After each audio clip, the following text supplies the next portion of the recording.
remaining when it is seeing water causes driving, what is the color distribution, everything else you can see. This is again common. Very simple question. This is vitalometer. Okay. Do not write spirometer. This is vitalometer. Okay. And which lung volume cannot be measured? Nasal volume, total lung capacity, FRC, or these ones cannot be measured. So this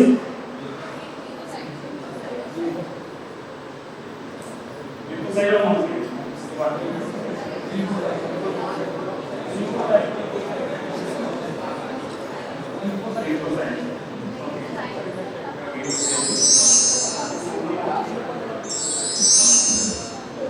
Clubbing.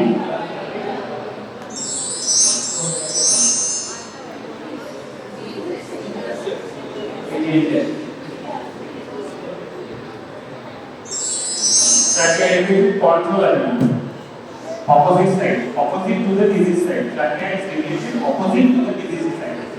That means pleural effusion. Okay, pleural effusion.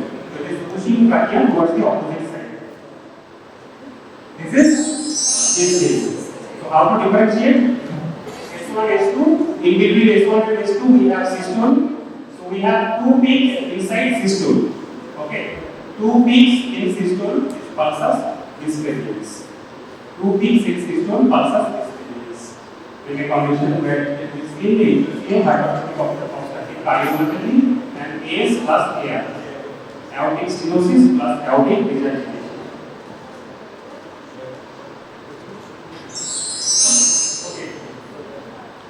Now focus on problem solving questions. For problem solving questions, everything will be happening simultaneously. OSCE plus PS. Okay. For OSCE questions, you will be having 60 seconds of time, and for PS problem solving questions, you will be having 2 minutes, 120 seconds. Right? Within 120 seconds, you have to finish this. So problem solving question, you have 2 minutes. Within 2 minutes, you need to solve and write only the answer. No need to write sentences, right? Okay.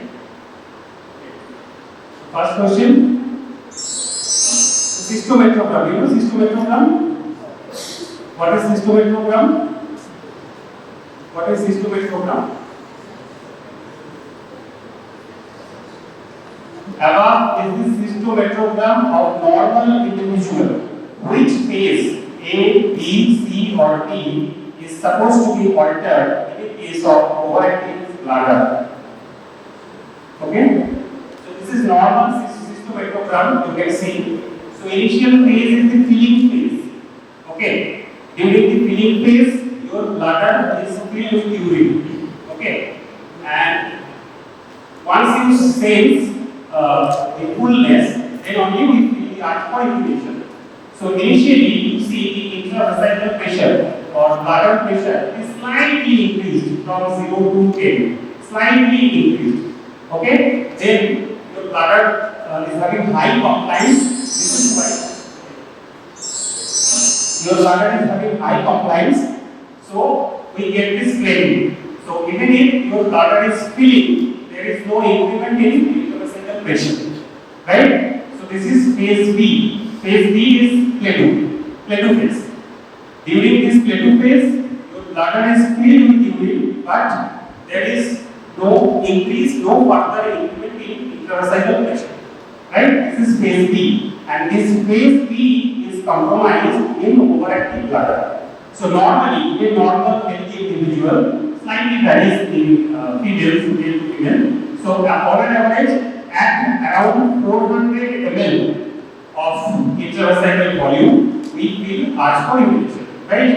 So this is the point where we feel the sensation of fullness, and from this point onwards, there is a sharp rise in intravesical pressure. Okay, sharp rise in intravesical pressure. So ideally, a normal healthy individual should feel fullness or urge for urination around 400 ml. Okay, around 400 ml. In female slightly higher volume, 550 volume, 550 ml. So anyway, on an average 400. So what happens in case of overactive bladder? Question is asking which phase is supposed to be altered in case of overactive bladder? B. Simply B. This creatinine is reading. Before 400 ml, one feels sensation of fullness, right? So phase B is compromised. Clear? Everyone clear? Okay.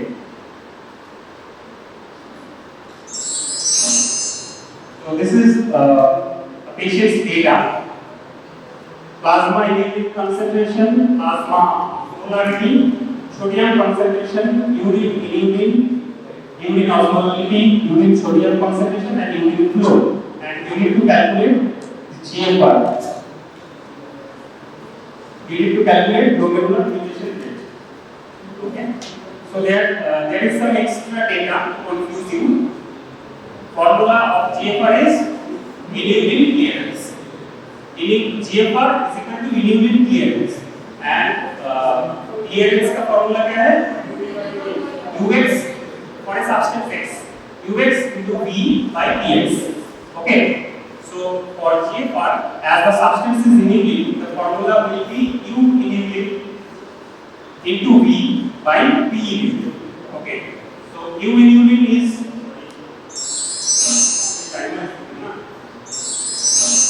okay. So U inhibited is 24. UX so 24 into 10. 24 into 10 divided by 2.5. So it comes to 96. So GFR is 96 ml per minute per 1.73 meter square of body surface area. ठीक है? GFR का unit क्या है? ml per minute per 1.73 meter square of body surface area. Here, so this question will be confusing you because there are some extra data to confuse you. But we will be requiring only urine concentration in plasma, urine concentration in urine, and urine flow. Right? UX into V by Ts. This is clearance formula. Once X is replaced by urine, clearance is equal to GFR. Clear? Okay. Only calculation and okay. No need to write any sentence. You have only 2 minutes time. How much is the renal threshold for glucose in this patient? Say.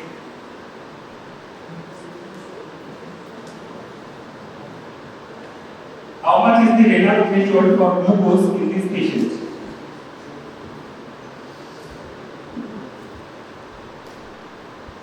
Renal threshold का मतलब renal threshold का मतलब क्या है?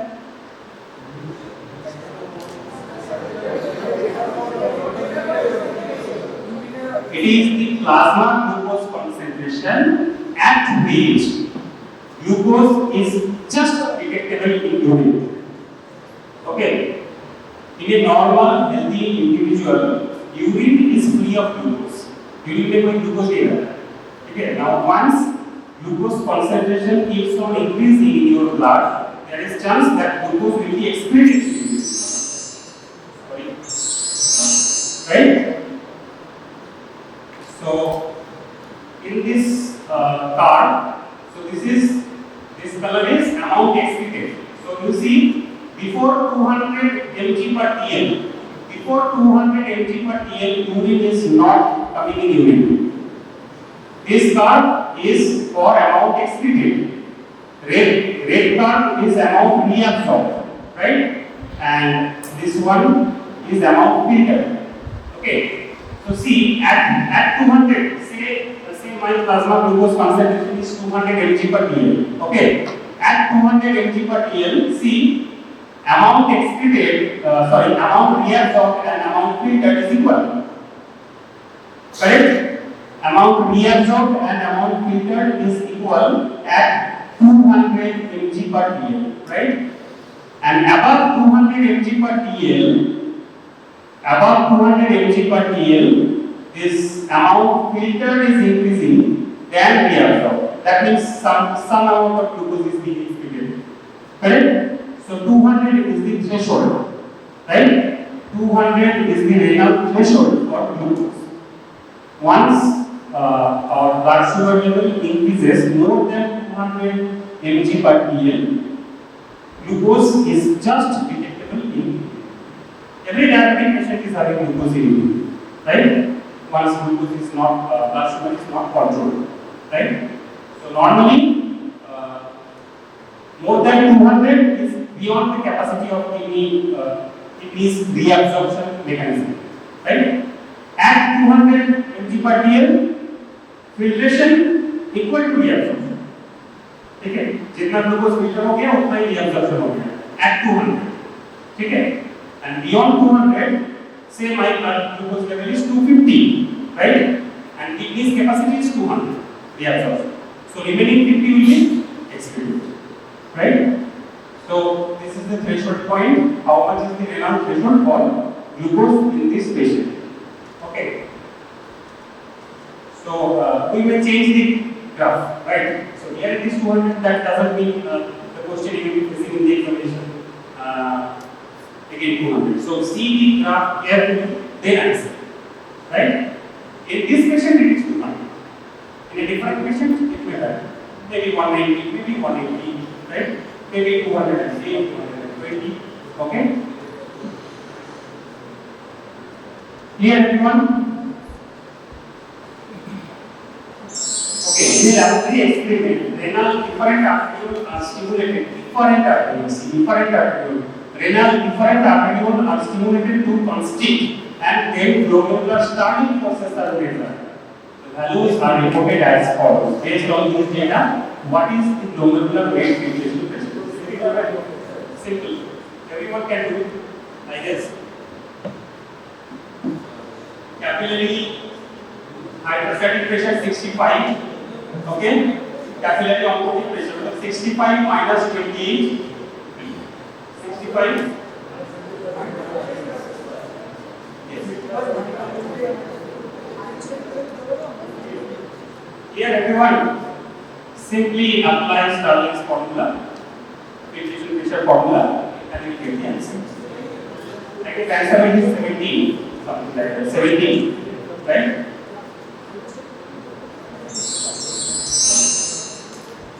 First, 17 answer. We will change the value again. Okay? Just calculate. Do not remember 17. Okay?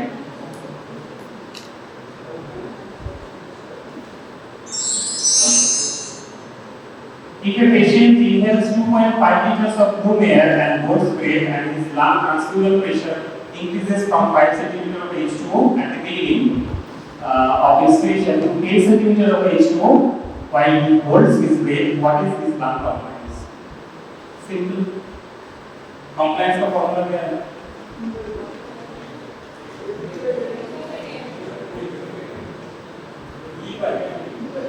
और unit pressure change, volume change. Volume change per unit pressure change. ठीक है? So the answer is 2.5 liter and pressure increase is 5 to 10 मतलब 5. So 2.5 by 5. 2.5 by 5. Now इसको litre पर centimetre में इसको convert कर लेंगे, ठीक है? लीटर पर सेंटीमीटर तो 2.5 by 5 मतलब 0.5 liter per centimeter of H2. What is the normal value of compliance? Normal value of compliance, lung compliance 0.2. 0.2 and this 0.2 liter per centimeter H2, that is 200 ml. 200 ml per centimeter of H2, right? 200 ml per centimeter of H2. और यहाँ पर कितना है? 0.5 liter per centimeter of H2, मतलब 500 ml per centimeter of H2. मतलब compliance is increased, ठीक है? अब इसके साथ क्या क्वेश्चन हो सकता है कि in this compliance is right? इस कैसे हम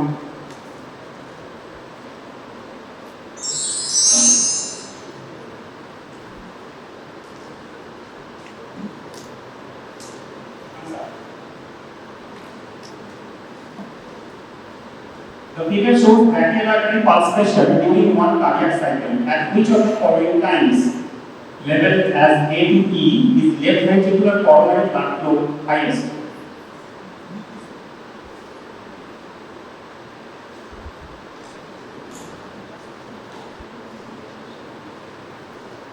Coronary circulation.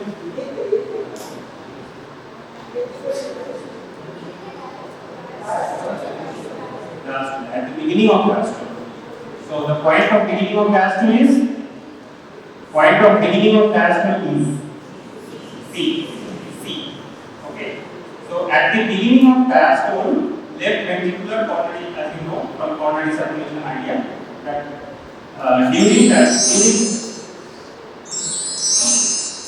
during systole, coronary arteries are compressed. During systole, left coronary artery, that is left anterior descending and left circumflex artery, these two arteries are compressed. So this is why left ventricular muscle mass is compromised of blood supply, right? So during systole, there is no blood supply to left ventricular artery. At the beginning of diastole, left ventricle gets maximum blood supply, right?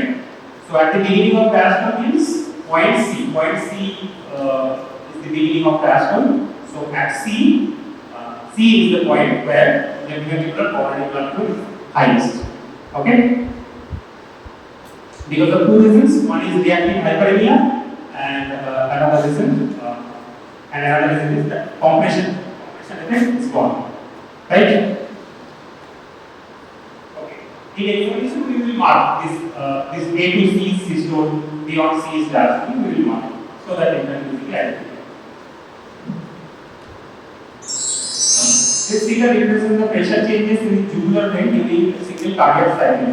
What event produces the C wave on the jugular venous pulse waveform? C. ACV. These are positive waves. Bulging of tricuspid valve. A is jugular venous pressure is right atrial pressure. Repeatedly I told jugular venous pressure is equal to right atrial pressure. Okay. A is for atrial contraction. Right? A is for atrial contraction. C is for tricuspid valve bulging into the right atrium, and D is atrial filling. Right? Remember the causes for A, C, and D. A is for atrial contraction. C is for bulging of tricuspid valve into the right atrium, and D is atrial filling. Clear? So here in this question we have asked what is the event that is producing C wave. But we can also ask what are the causes of A wave, D wave, X wave, X descent, Y descent. Anything we can ask. Okay? From jugular venous pressure.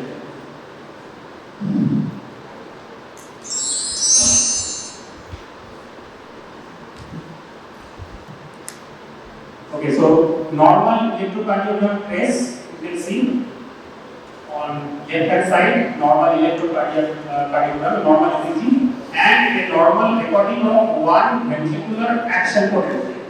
Right. Now the question asks, the wave on the ECG trace mark with a star most closely corresponds to which phase of ventricular action?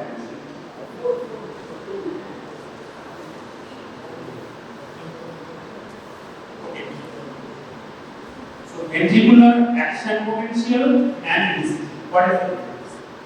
In case of ventricular action potential, if we insert the electrode into the myocardium, okay, we get this action potential. We are inserting the electrode directly inside myocardium and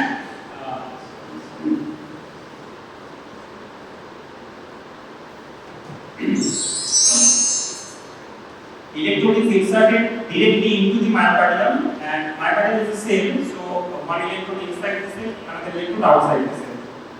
So we get this action potential, this fast response action potential. But if we do not do this and apply surface electrode, like ECG, apply surface electrode over the skin, we get this ECG. Okay. Now the question is asking the star point, that is P wave, So this is P1. So the question is asking what is the corresponding point? Look, over the scheme we are getting P wave and the action potential is corresponding to which wave?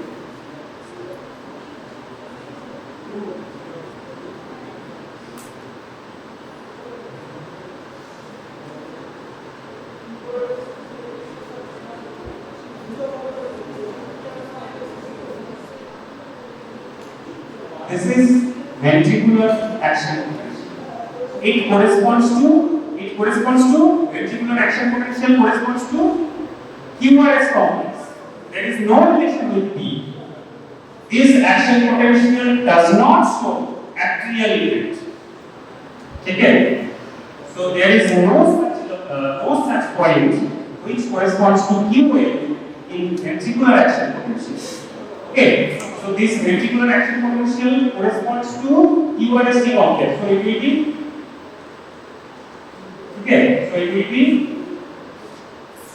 after T. This whole thing is occurring after T. Here.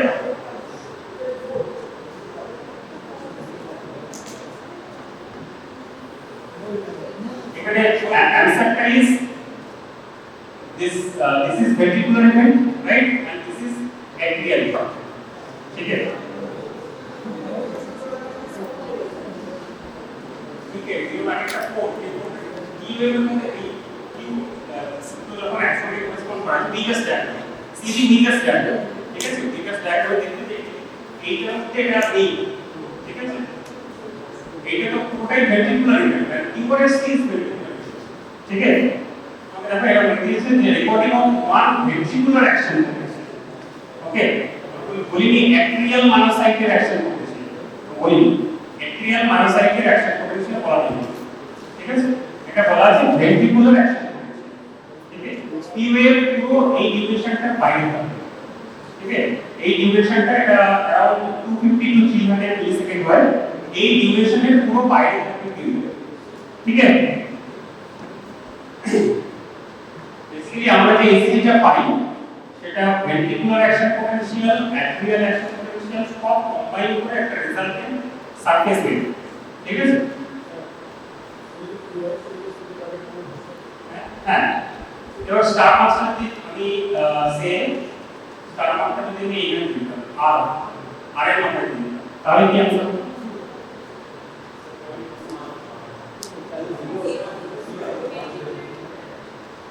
হ্যাঁ 0 1 total. ঠিক আছে, 1 একটু decrease করে দেন 0 0 is answer. ঠিক আছে, QRS complex মানে RFP মানে 0. যদি E wave দিতাম T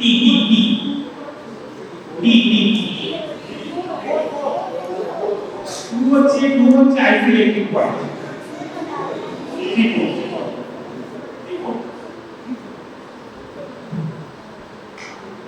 Okay, next question.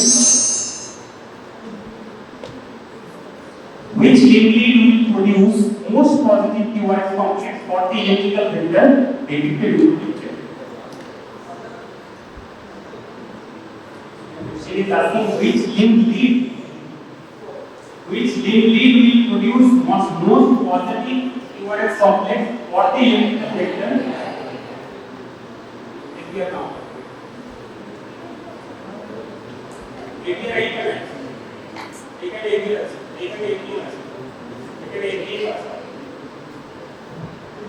এখানে ওয়ান আছে.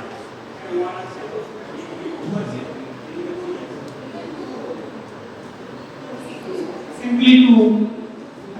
ये तो सबसे आसान क्वेश्चन है.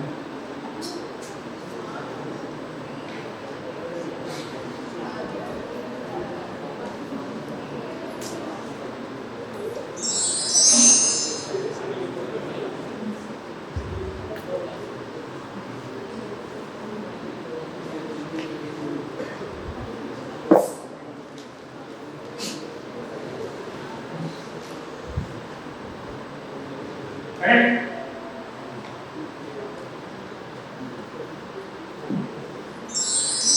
Now the vector is directed towards lead 2. So in gate 2 we will be getting maximum positive voltage, right?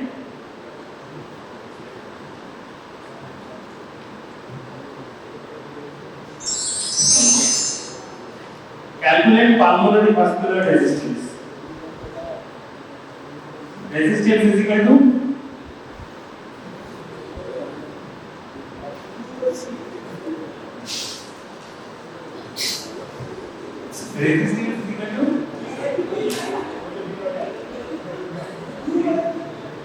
Q by P. Here, resistance is equal to Q by P. Ohm's law. V is equal to IR. So, resistance is equal to Q by P. I used to do.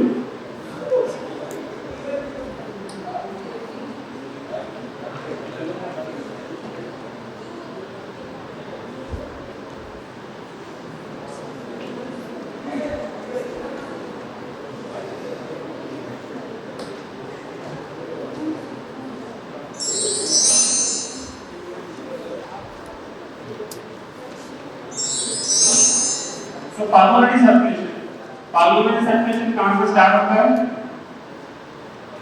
Starting point of pulmonary circulation is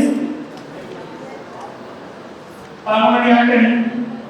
Starting point of systemic circulation is aorta. Starting point of systemic circulation is aorta. Starting point of pulmonary circulation is pulmonary artery. Now the end point of pulmonary circulation is left atrium. ठीक है, pulmonary artery 15 millimeter of mercury, right? Pulmonary artery 15 millimeter of mercury. Pulmonary artery lungs में जा रहा है, तो lungs से वापस आके left atrium, right? So pulmonary circulation beginning point is pulmonary artery, end point is left atrium. So what is the pressure difference? Pressure difference of the gate driving pressure is 50 minus 8 is equal to 7 millimeter of mercury. Right, 7 millimeter of mercury is the net driving pressure. Okay, for pulmonary circulation. Net driving pressure for pulmonary circulation. 7 millimeter of mercury. This is the pressure difference. Okay. So resistance is equal to P by Q. That means resistance is equal to 7 millimeter of mercury by Q. What is Q? Q is cardiac output. Cardiac output, that is 5 liter per minute. 5 liter per minute. Now इसको आप अगर ml में convert करोगे तो it will come to 83 ml per minute. Okay, so 7 by 83. Okay, 7 by 83. Resistance is equal to 7 by 83. जो भी आता है 7 by 83 TRE. The mobile is not allowed, so you can keep as such. 7 by 83 TRE. TRE is peripheral resistance unit. Okay.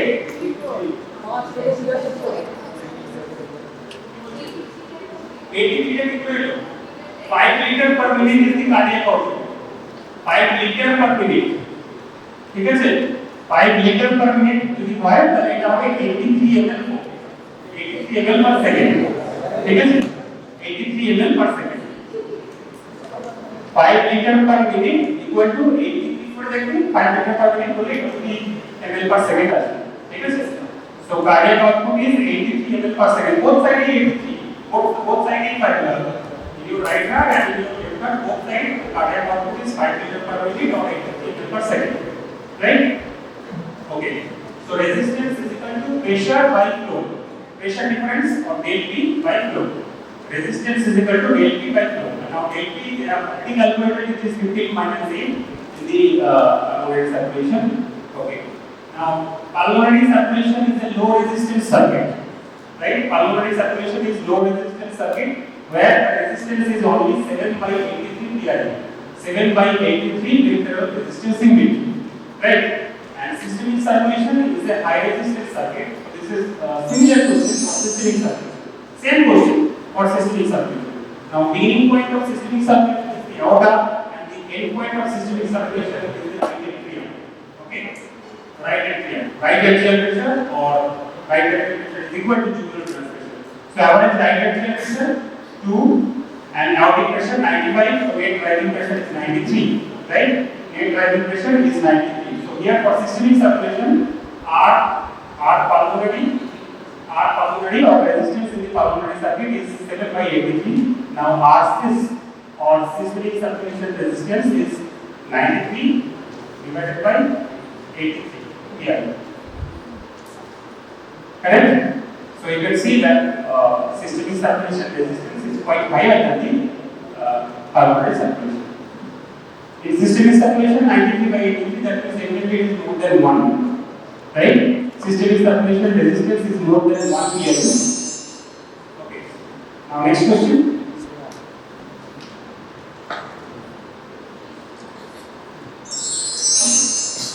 Calculate and comment on MCV. MCV calculate कर सकता है. Formula क्या है MCV का? What is formula for MCV? Mean corpuscular volume. Basic question. ये MCV का formula क्या है?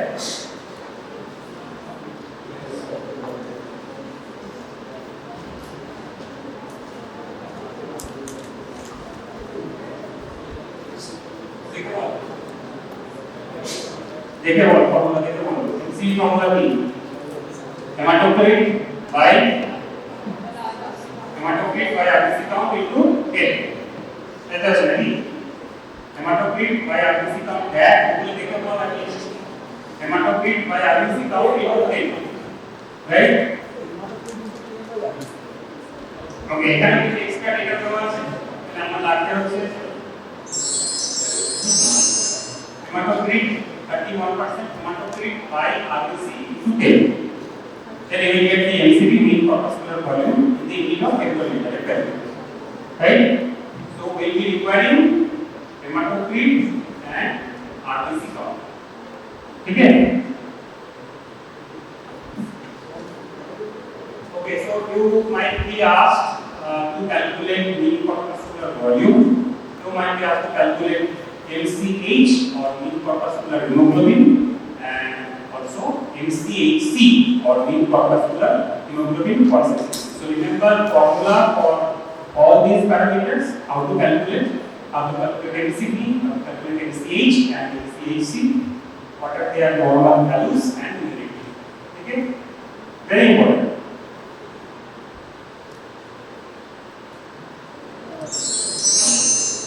Two alveoli of different sizes are connected to a common airway.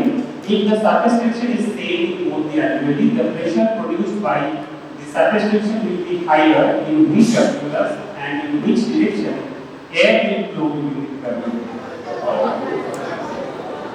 आगे डिस्कस करा हुआ है 1 to 2. Why you are applying which formula? Laplace law. You are applying Laplace law. E is equal to 2p by r. T is same. Consider T1 into 1 and T2 into R1 radius here, R2 here, right? কারণ কি অসুবিধা আছে এখানে explain করা দরকার আছে sir নিচে 2018 সালে নিচে বসে ওই জন্য মুখস্থ ছোটটা ছোট হয়ে যাবে বড়টা হবে ঠিক আছে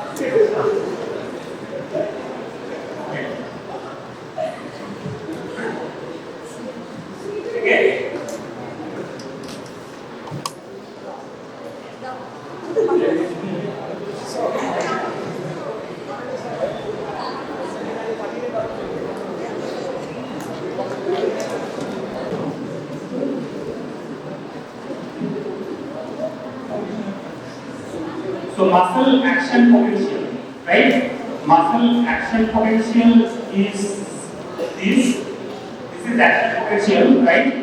And the muscle contraction, mechanical. If we record the mechanical event, it comes like this. Okay. So this is action potential, and this is electrical event, and this is muscle twitch. Simple muscle twitch. Simple muscle twitch is the mechanical event. So do not confuse between the electrical event and mechanical event. We are stimulating the muscle with electrical stimuli. You get this action potential, and if you record the muscle contraction externally, you get simple muscle twitch. Okay, so both these things are different. This is electrical event and this is mechanical event. Right? Okay. Now experimentally we record the mechanical event. And remember, the electrical event which has got a refractory period, but the mechanical event, muscle का जो contractile mechanism है, it has got no refractory period. So you can stimulate the muscle many times, right? So say for example, if this action potential is happening and during this period I am again stimulating, you cannot generate a second action potential over it. You cannot generate, okay? Because action potential has got a refractory period. The neural mechanism has got a refractory period. But the contractile mechanism, it doesn't have a refractory period. So that is why you can stimulate it many times. Okay. So this is the period of contraction, this is the period of relaxation. Contraction period, relaxation period. Okay. So during relaxation period, if I apply a second stimuli, so it can come like this and again like this. Right? So it happens in case of simple muscle twitch, but you cannot do this in case of action potential, right? Okay. Now, how these mechanical events are recorded by dissecting, but you need to know the procedure, how the frog is dissected and how the skeletal muscle is mounted and what are the instruments that are used, right? Very deep question, very right? But I request everyone not to record this. Because these videos are licensed videos from clinical learning. Okay, so these are licensed videos. So please do not record. I have also pirated and showing you. Okay. So these are pirated videos. I can show you as many times as you request for. But please do not record this. Right? Anatomy, oral, practical. In practical examination, total marks will be 30. Practical, total marks will be 30. Out of that 30 marks, 24 marks is allotted for identifying structures, 2 from each part. There will be 2 questions, you have to identify 2 things and there will be questions. On that thing. There will be 2 from the lower limb, there will be 2 from the abdomen, there will be 2 from thorax.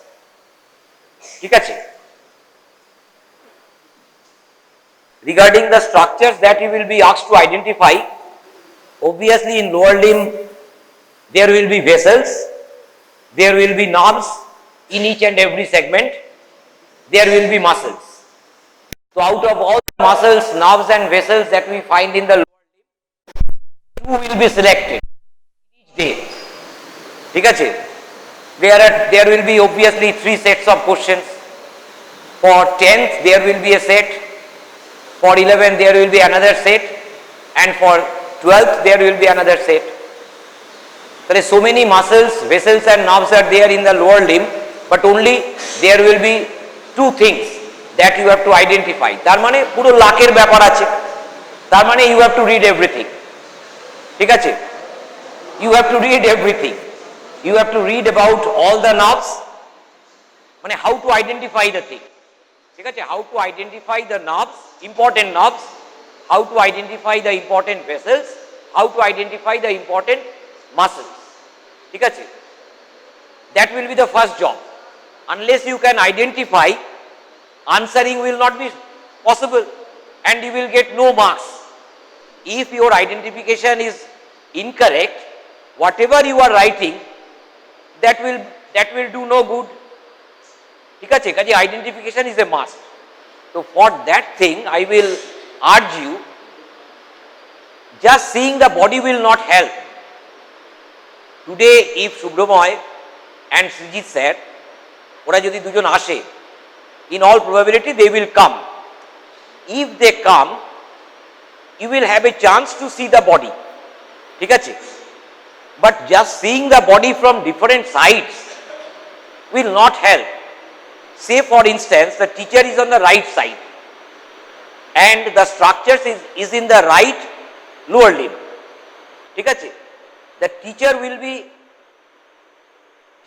be at the most advantageous site to identify.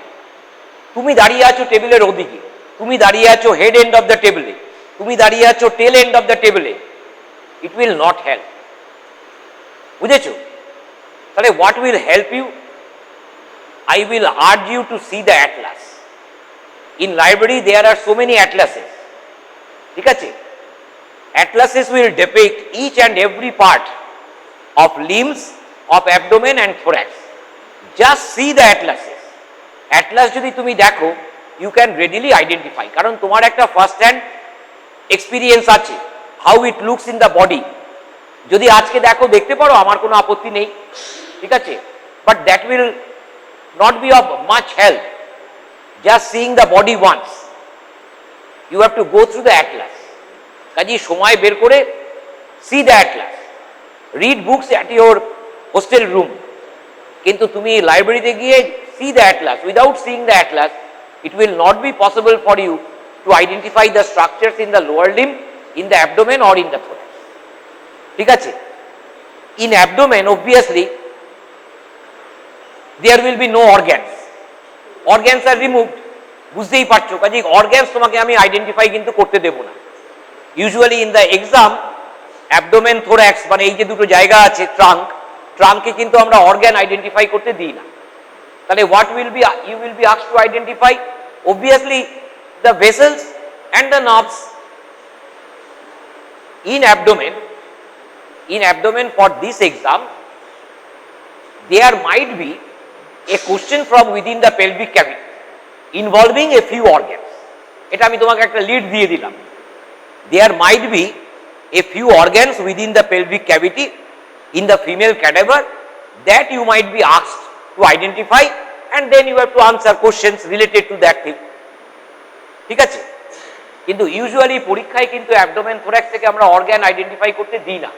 The vessels and nerves that are in the wall, or in case of thorax that are in the mediastinum, in different parts, superior mediastinum, inferior mediastinum এর posterior, middle, ঠিক আছে, আমরা সেখান থেকেই কিন্তু structure তোমাকে identify করতে দেব।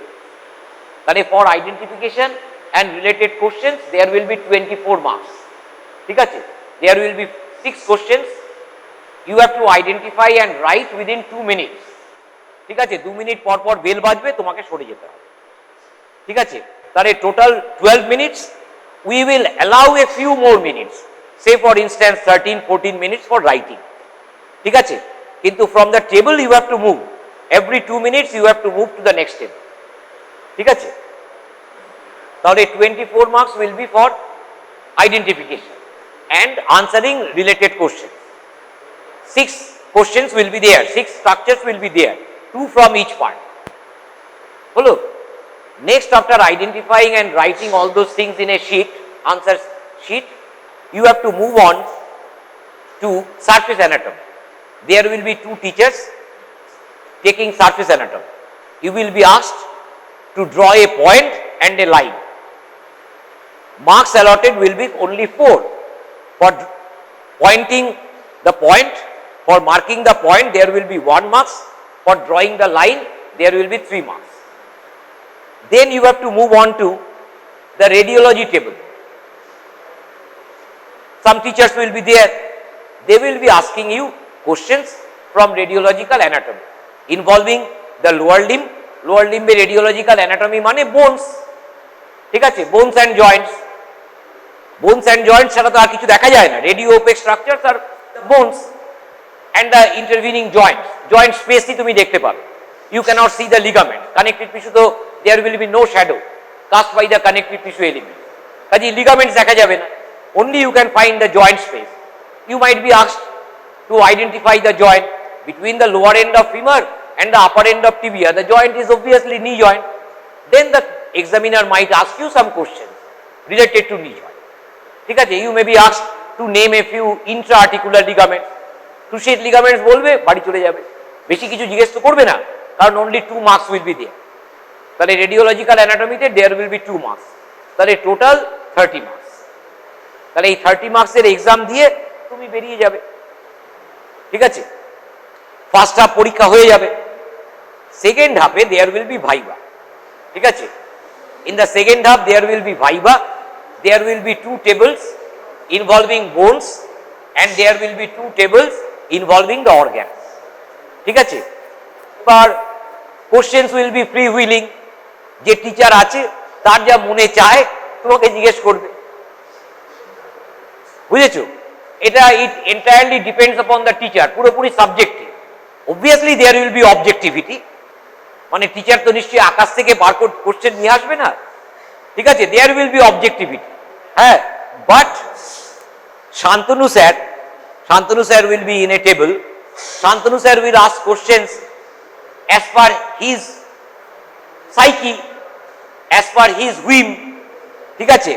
এবার শান্তনু স্যারের মতো জিজ্ঞেস করবে, আর একজন যে টিচার থাকবে সে তার মতো জিজ্ঞেস করবে।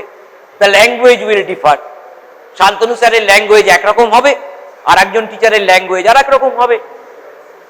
This things you have to face, এবং এটা হচ্ছে তোমার রিহার্সাল, এটা মনে রাখবে। This subjective elements will be there in viva table, বুঝেছো? Some teachers will be saying or asking you questions in a very soft tone, ঠিক আছে?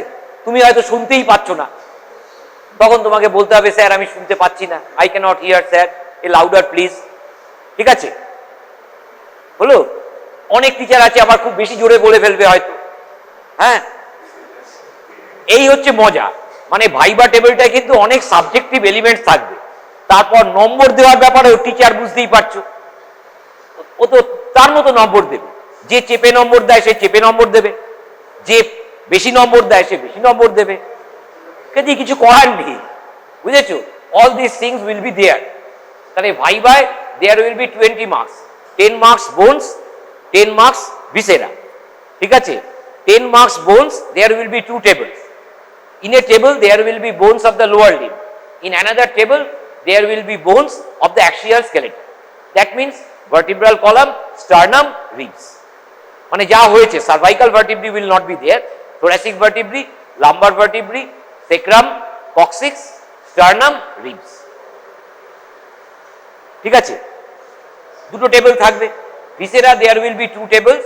In a table there will be thoracic viscera, that means heart, lungs, ঠিক আছে, plus a few abdominal viscera, and in another a few pelvic viscera, sorry, and in another table there will be abdominal viscera.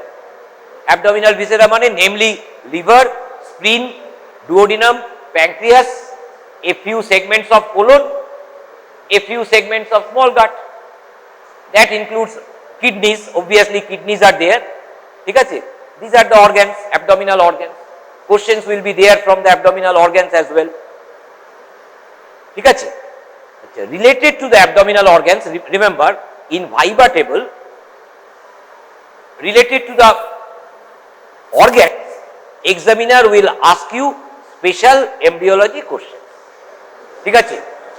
may ask you, viva টেবিলে organs এর সঙ্গে কিন্তু special embryology জিজ্ঞেস করা হয়। ধরো একটা অর্গান জিজ্ঞেস করছে তোমার, আমি বলছি তোমাকে ওটা ঘাবড়াবার কিছু নেই, খুবই সহজ জিজ্ঞেস করবে, খুব সহজ জিজ্ঞেস করে, কিচ্ছু কঠিন কিছু জিজ্ঞেস করবে না। তোমাকে কি পড়তে হবে? সাইলেন্স। সাইলেন্স কি পড়তে হবে? You have to read from your embryology book synopsis of development, বলে দেখবে সব ডেভেলপমেন্টের পরে, অর্গান ডেভেলপমেন্টের পরে একটা সিনপসিস থাকে, 3 to 4 line. Just read the synopsis of development. ধরো তোমার প্যানক্রিয়াস আছে, এই সাইলেন্স সাইলেন্স, প্যানক্রিয়াস থেকে কোশ্চেন করা হচ্ছে গ্রস অ্যানাটমি, ঠিক আছে, করা হলো 5 মার্কস। ধরো প্যানক্রিয়াস থেকে 5 মার্কসের সে কোশ্চেন জিজ্ঞেস করবে।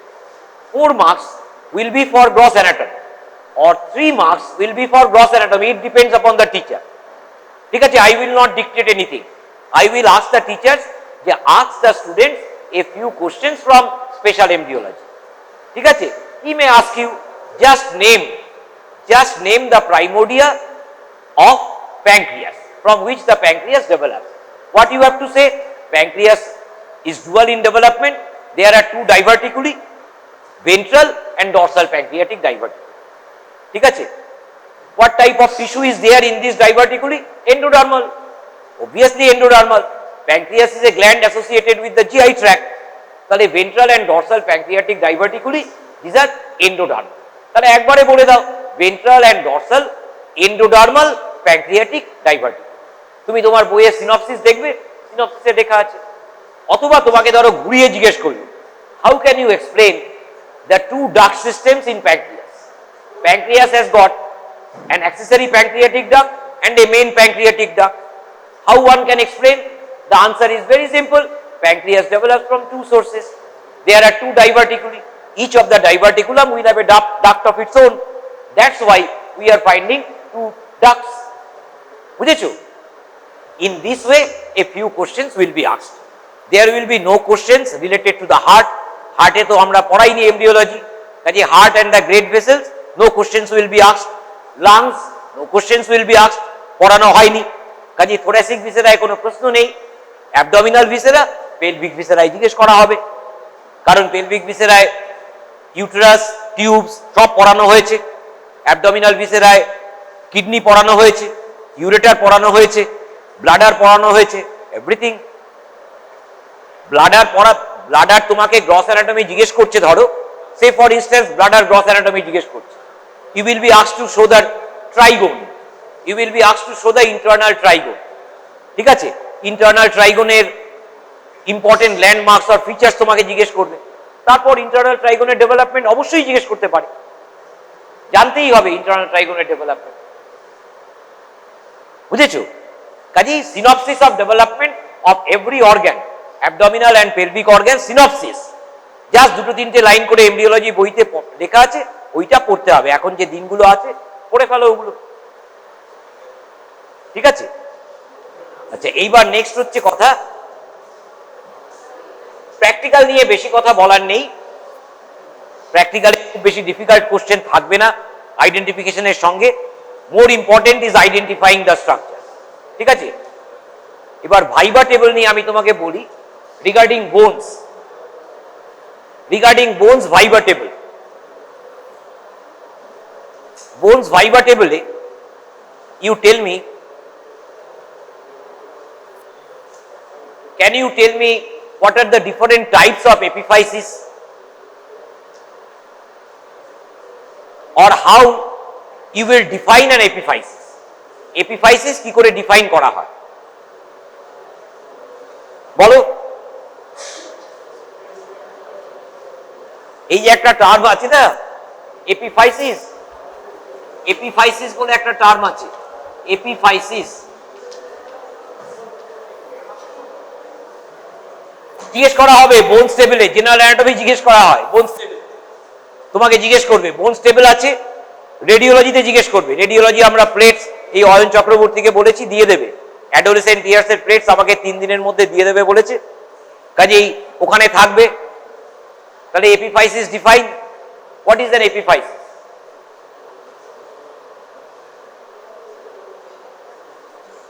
Just define an epiphysis.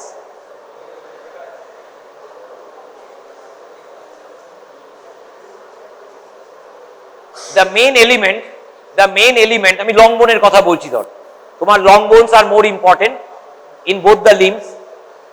আচ্ছা, লং বোনসে কেন ইম্পর্টেন্ট? লং বোনসে ফ্র্যাকচার ইজ ভেরি কমন, তাই না? তুমি যখন ক্লিনিক্যাল ডিসিপ্লিনে যাবে, fractures involving the long bones of the limbs are fairly common. Tibia fibula fracture, radius ulna fracture, humerus fracture is fairly common. যার জন্য লং বোন রিলেটেডই আমরা বেশি এইসব কথা জিজ্ঞেস করি। তাহলে what is an epiphysis?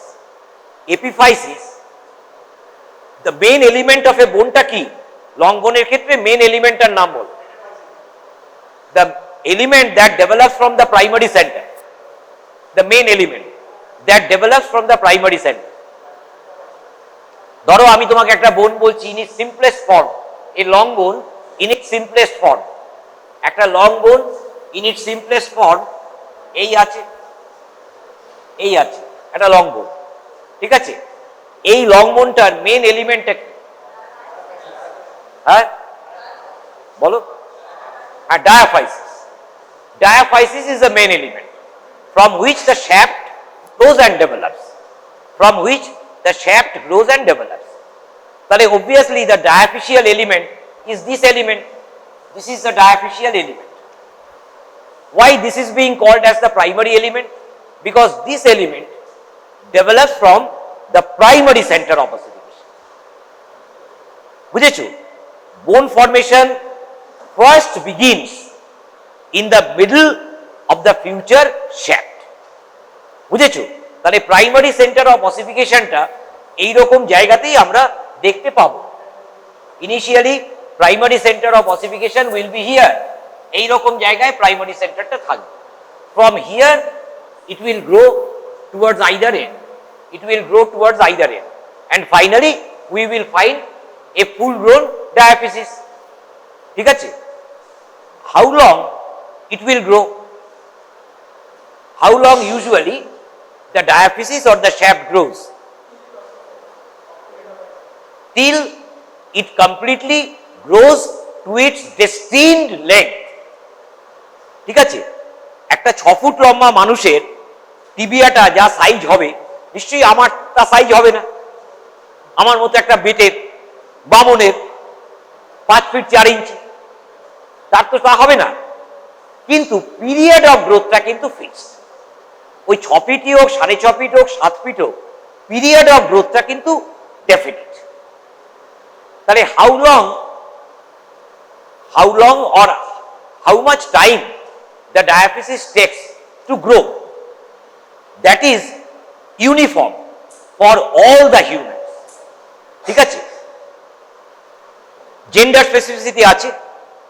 In female the bone will grow and develop more or less 2 years earlier than the male folk. কোনো একটা বোন ধরো, কথা বলছি, say for instance humerus or say for instance tibia.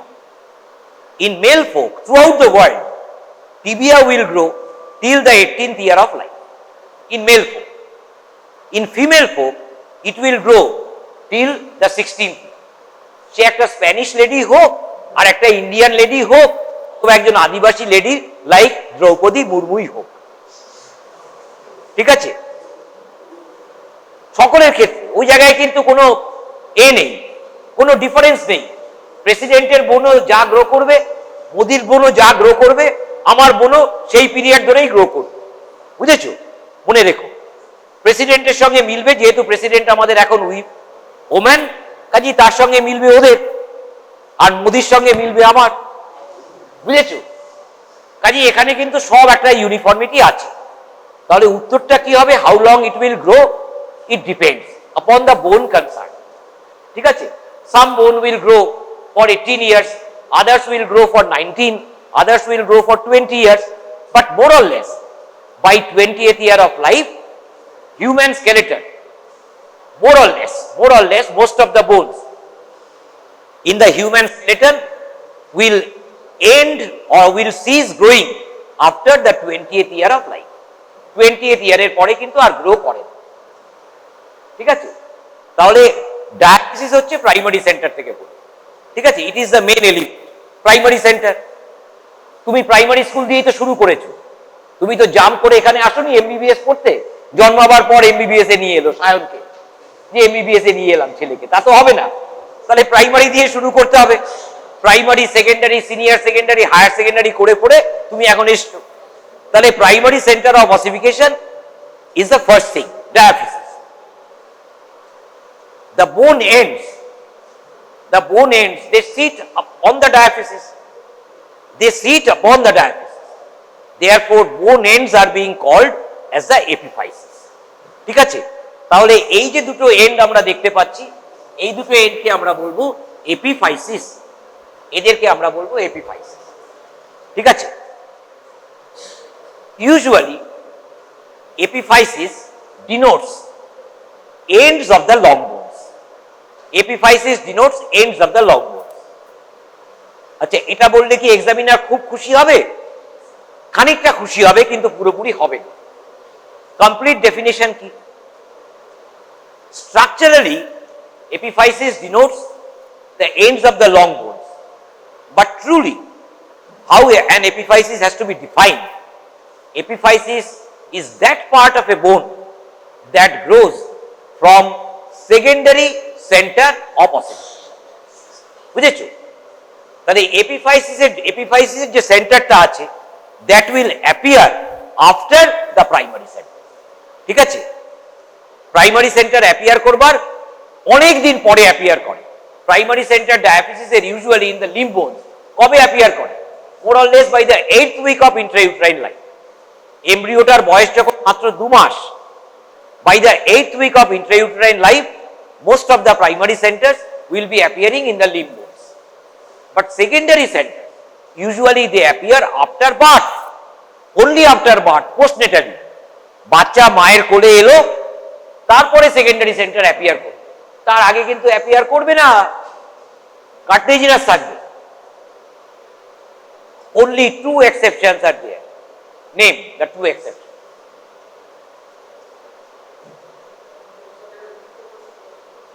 হ্যাঁ বলো, হ্যাঁ বলো, দাঁড়াও দাঁড়াও, এরকম হাত পাত নাড়িও না, দাঁড়াও, দাঁড়িয়ে জোরে বলো, জোরে জোরে বলো।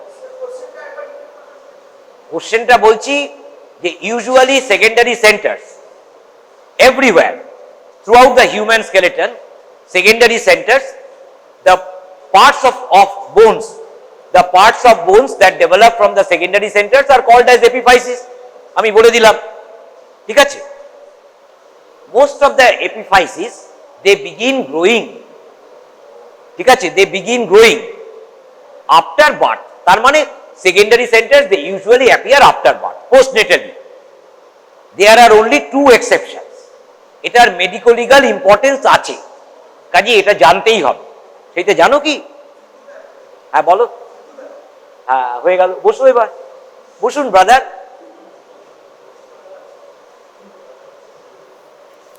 এটা জানতেই হবে, তার কারণ এটার মেডিকো লিগাল ইম্পর্টেন্স আছে, বুঝেছো? একটা মিউটিলেটেড বেবি আমরা পেলাম, ঠিক আছে, মিউটিলেটেড একটা বেবি পড়ে আছে,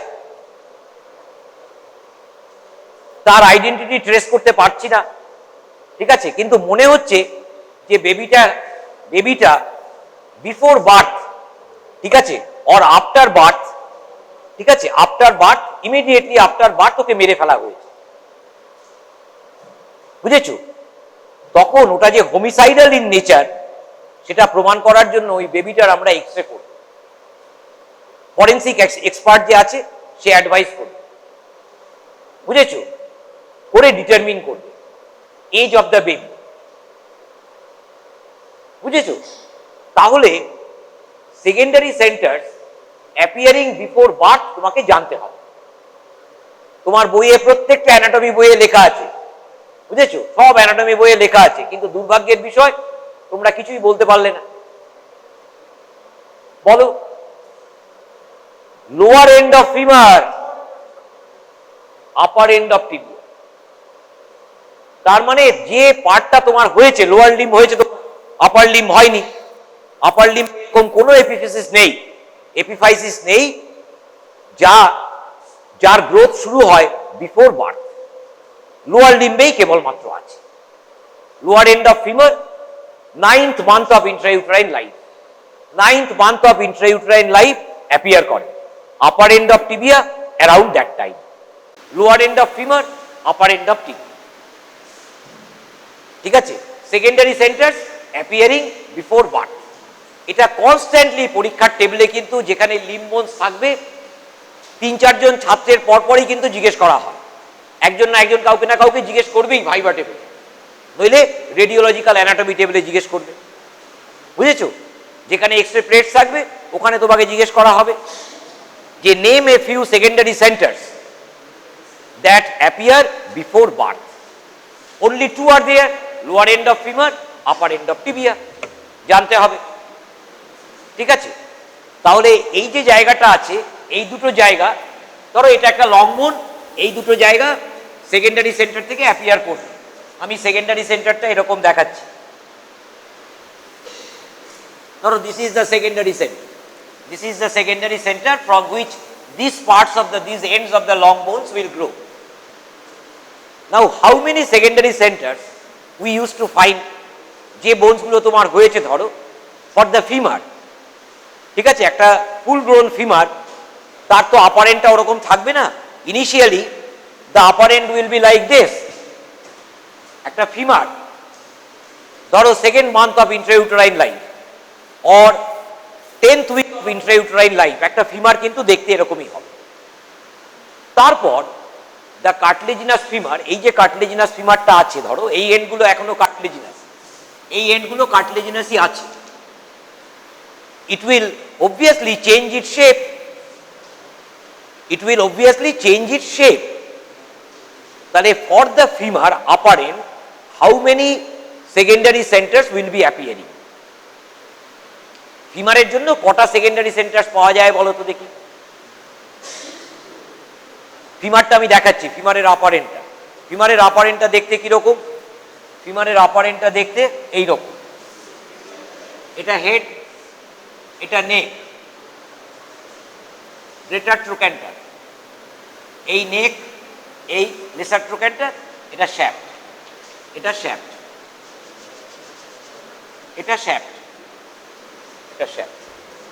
তাহলে একটু বেশি বড় হয়ে গেল। গ্রেটার ট্রোক্যান্টার, লেসার ট্রোক্যান্টার, নেক, হেড, ফুল গ্রোন ফিমার, তার আপার এন্ড। তাহলে এই আপার এন্ডের জন্য কটা এপিফিসিস আছে? 3টে। ভেরি গুড, দেয়ার আর 3। ঠিক আছে, তাহলে দেয়ার আর 3। তাহলে এরকম একটা কার্টিলেজিনাস মডেল আমরা কিন্তু দেখব। এই যে আপার এন্ডটা ইনিশিয়ালি এরকম থাকবে, গোল, বুঝেছো, একটা এরকম গোল থাকবে। তারপর খানিকটা এইরকম একটা সেমব্ল্যান্সের একটা জিনিস তৈরি হবে। এইটা চেঞ্জ হবে কিরকম বলো তো? এর চেঞ্জটা ধরো একটা এরকম মতো হলো, একটা এরকম হলো, একটা এরকম হলো, এইরকম 3টে জিনিস হলো। তারপরে গিয়ে এইটা হবে, বুঝেছো? প্রথমে এইরকম 3টে হবে, এত বড় হবে না, ধরো এইরকম, এইটা এরকম আর এইটা এরকম, এই,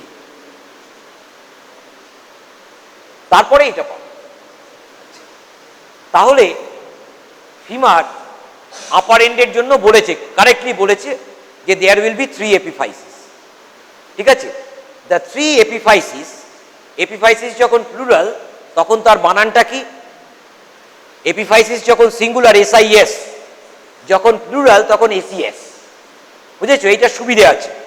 যখন plural just make it SES, epiphysis plural. তাহলে দেয়ার আর 3 epiphysis for the upper end of femur. Do they appear simultaneously? The answer is no. They don't appear simultaneously. When do they appear? You will be asked. Femur বোনটা হাতে ধরালেই, বুঝেছো, যে হয়ে গেল তা কিন্তু নয়। তোমাকে জিজ্ঞেস করবে how many secondary centers or how many epiphysis is there for the upper end? তোমাকে বলতে হবে 3. When do they appear? Tell me. তখন তোমাকে, হ্যাঁ বলো, 1, হ্যাঁ 1 বছর, 4 বছর, তারপরে 10 বছর, 14, হ্যাঁ এইরকম বলতে হবে। ঠিক আছে, when do they appear? তাহলে দেখো একসঙ্গে অ্যাপিয়ার করছে না, তাহলে ইওর আনসার উইল বি, তোমাকে যদি জিজ্ঞেস করে do they appear simultaneously, emphatically say no, they don't appear simultaneously. For which part the secondary center appears earliest? It is for the head, then for the greater trochanter, and finally for the lesser trochanter. তাহলে এইটার জন্য প্রথমে, এটা আমি একটা অন্য colour দিয়ে epiphysis দেখাচ্ছি, এটার জন্য প্রথম, তারপরে এটা, তারপরে এইটা, লাস্ট। ঠিক আছে, তাহলে এই একটা এপিফিসিস হলো, এই একটা এপিফিসিস হলো, এই একটা এপিফিসিস, এইটা বাদ পড়ে থাকলো, নেক, নেকটা বাদ পড়ে থাকলো। হ্যাঁ ভেরি গুড, দেখো কি সুন্দর বলছো, আমার খুব আপনি আনন্দ পাচ্ছি, খুব ভালো লাগছে। তাহলে the neck grows from the diaphysis, এটা একটা ইম্পর্টেন্ট ডিফারেন্স। তুমি যখন হিউমেরাস পড়বে আর কয়েকদিনের মধ্যে হিউমেরাস হবে আপার লিম্বে, দেখবে হিউমেরাসে 3টে নেক আছে। ফিমারে যেমন তুমি একটাই নেক পেলে, anatomical neck of femur, humerus 3টে নেক আছে, অ্যানাটমিক্যাল নেক, মরফোলজিক্যাল নেক, সার্জিক্যাল নেক। বুঝেছো? কাজেই তখন গিয়ে তুমি এর ইম্পর্টেন্সটা বুঝতে পারো। তাহলে ফিমারের নেক দ্যাট গ্রোজ ফ্রম দ্য ডায়াফিসিস, এই যে ডায়াফিসিস আছে এইখান থেকে the growth will form the নেক। ঠিক আছে, তাহলে এটাকে আমাকে এই ডায়াফিসিসের কালার দিয়ে এটাকে দেখাবো, বুঝেছো? তাহলে অল দিস কোশ্চেন কিন্তু ইয়ারমার্ক করা আছে ভাইবা টেবিলের জন্য। কাজে এই ভাইবাটাকে বাংলা বাজার ভেবো না কিন্তু, বুঝেছো? ডিফিকাল্ট আছে, কারণ আমি থিওরিতে সব কোশ্চেন তো দিতে পারি না আমরা, কাজে এই ভাইবার জন্য আমরা এগুলো সব রেখে দিই, বুঝলে? তাহলে the epiphysis they grow from the secondary centre, the diaphysis is growing from the primary centre. when the epiphysis fuse with the diaphysis, ঠিক আছে, so long the epiphyses are growing and developing, not fusing with the diaphysis, আমরা কি দেখতে পাবো বলো তো between the elements? দাঁড়াও আমি আরেকবার রিপিট করে দিই, কারণ সবাইকে বুঝতে হবে কিন্তু, কয়েকজন বুঝলো বাকিরা বুঝলো না তাতে কিন্তু হবে না। আমার কথাটা শোনো, so long the epiphyses are epiphysis, ধরো এর জন্য তিনটে আছে, so long these are growing and developing, not fusing with the diaphysis, what will separate the two elements, epiphysis এবং diaphysis কে সেপারেট করবে কি? epiphyseal cartilages, epiphyseal cartilages। তাহলে for femur there will be 3 epiphyseal cartilages, বুঝেছো? এইখানে একটা epiphyseal cartilage থাকবে, এই একটা এপিফিশিয়াল কার্টিলেজ আছে, এইখানে একটা এরকম এপিফিশিয়াল কার্টিলেজ থাকবে, ঠিক আছে, এইখানে একটা এপিফিশিয়াল কার্টিলেজ থাকবে, এখানে একটা এপিফিশিয়াল কার্টিলেজ থাকবে, বুঝেছো? তাহলে nature will give allow time for the epiphysis to grow and develop, and only at a definite point of time the three will be uniting with the diaphysis or the shaft, ঠিক আছে? ফিমারের ক্ষেত্রে এইরকম হয়, তার মানে head will be uniting the first, this is the earliest one, for the head the secondary center appears earliest, for the lesser trochanter last, তাহলে which will unite with the shaft last? The head. This is the law of ossification. This is the law of ossification. বুঝেছো? The center that appears first unites, the center মানে secondary center. তাহলে the epiphyses that begin growing or begin ossifying earliest will be the last to fuse with the shaft. বুঝেছো? যেটা প্রথম সেটা শেষ। তাহলে this will be uniting with the neck last, this will be uniting with the neck first, and this will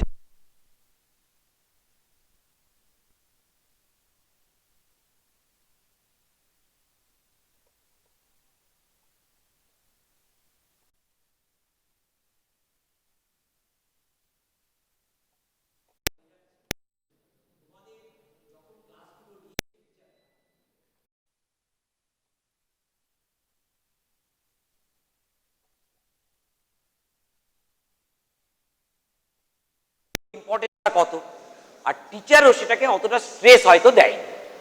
এইখানে একটা problem হয়ে যাচ্ছে, মানে আমি তোমাকে বারবারই বলছি আমার অ্যানাটমি ডিপার্টমেন্ট নিয়ে আমি খুব একটা সন্তুষ্ট নই, হ্যাঁ, I am not very satisfied, যে কোনো কারণেই হোক না কেন। ফিজিওলজি ডিপার্টমেন্টটা যেমন ওয়েল অর্গানাইজড আছে, কিন্তু অ্যানাটমি ডিপার্টমেন্টটা অত ওয়েল অর্গানাইজড নয়। আর অ্যানাটমি ব্যাপারটা কি বলো তো, অ্যানাটমিতে ফ্যাক্টস আছে, তো প্রচুর ফ্যাক্টস আছে।